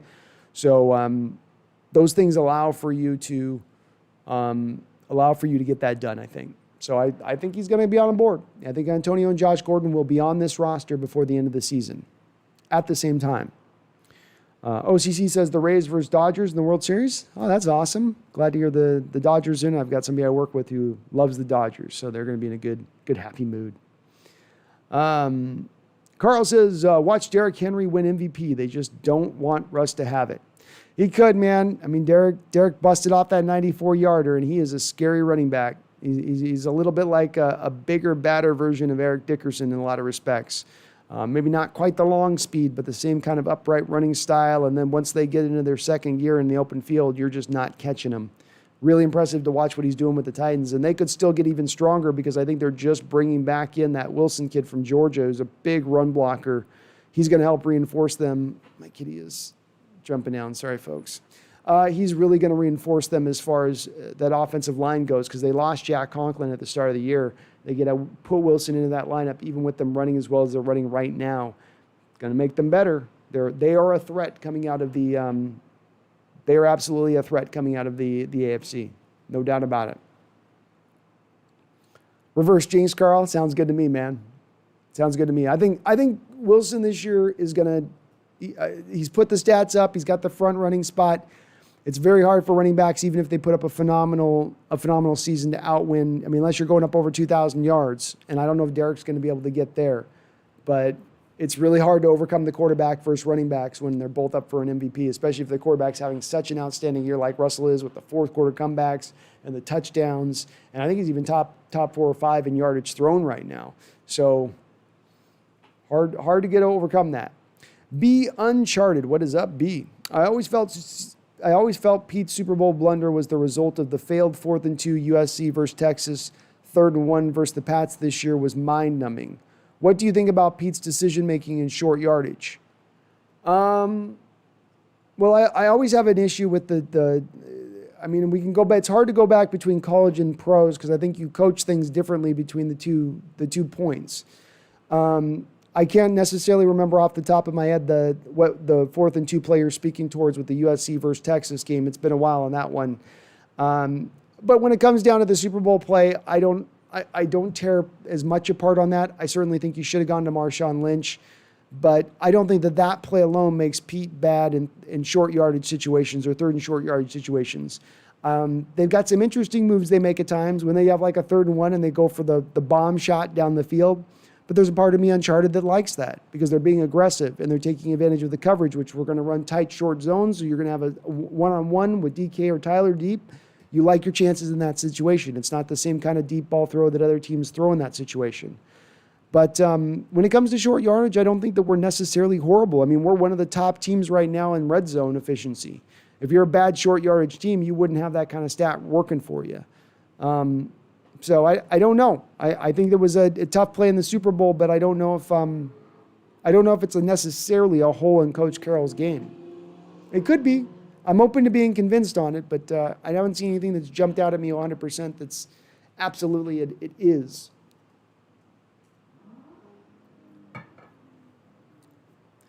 Caleb Flynn, Reed is the Niners guy. We could have signed that Tennessee cornerback for so long, but we signed Reed, shaking my head.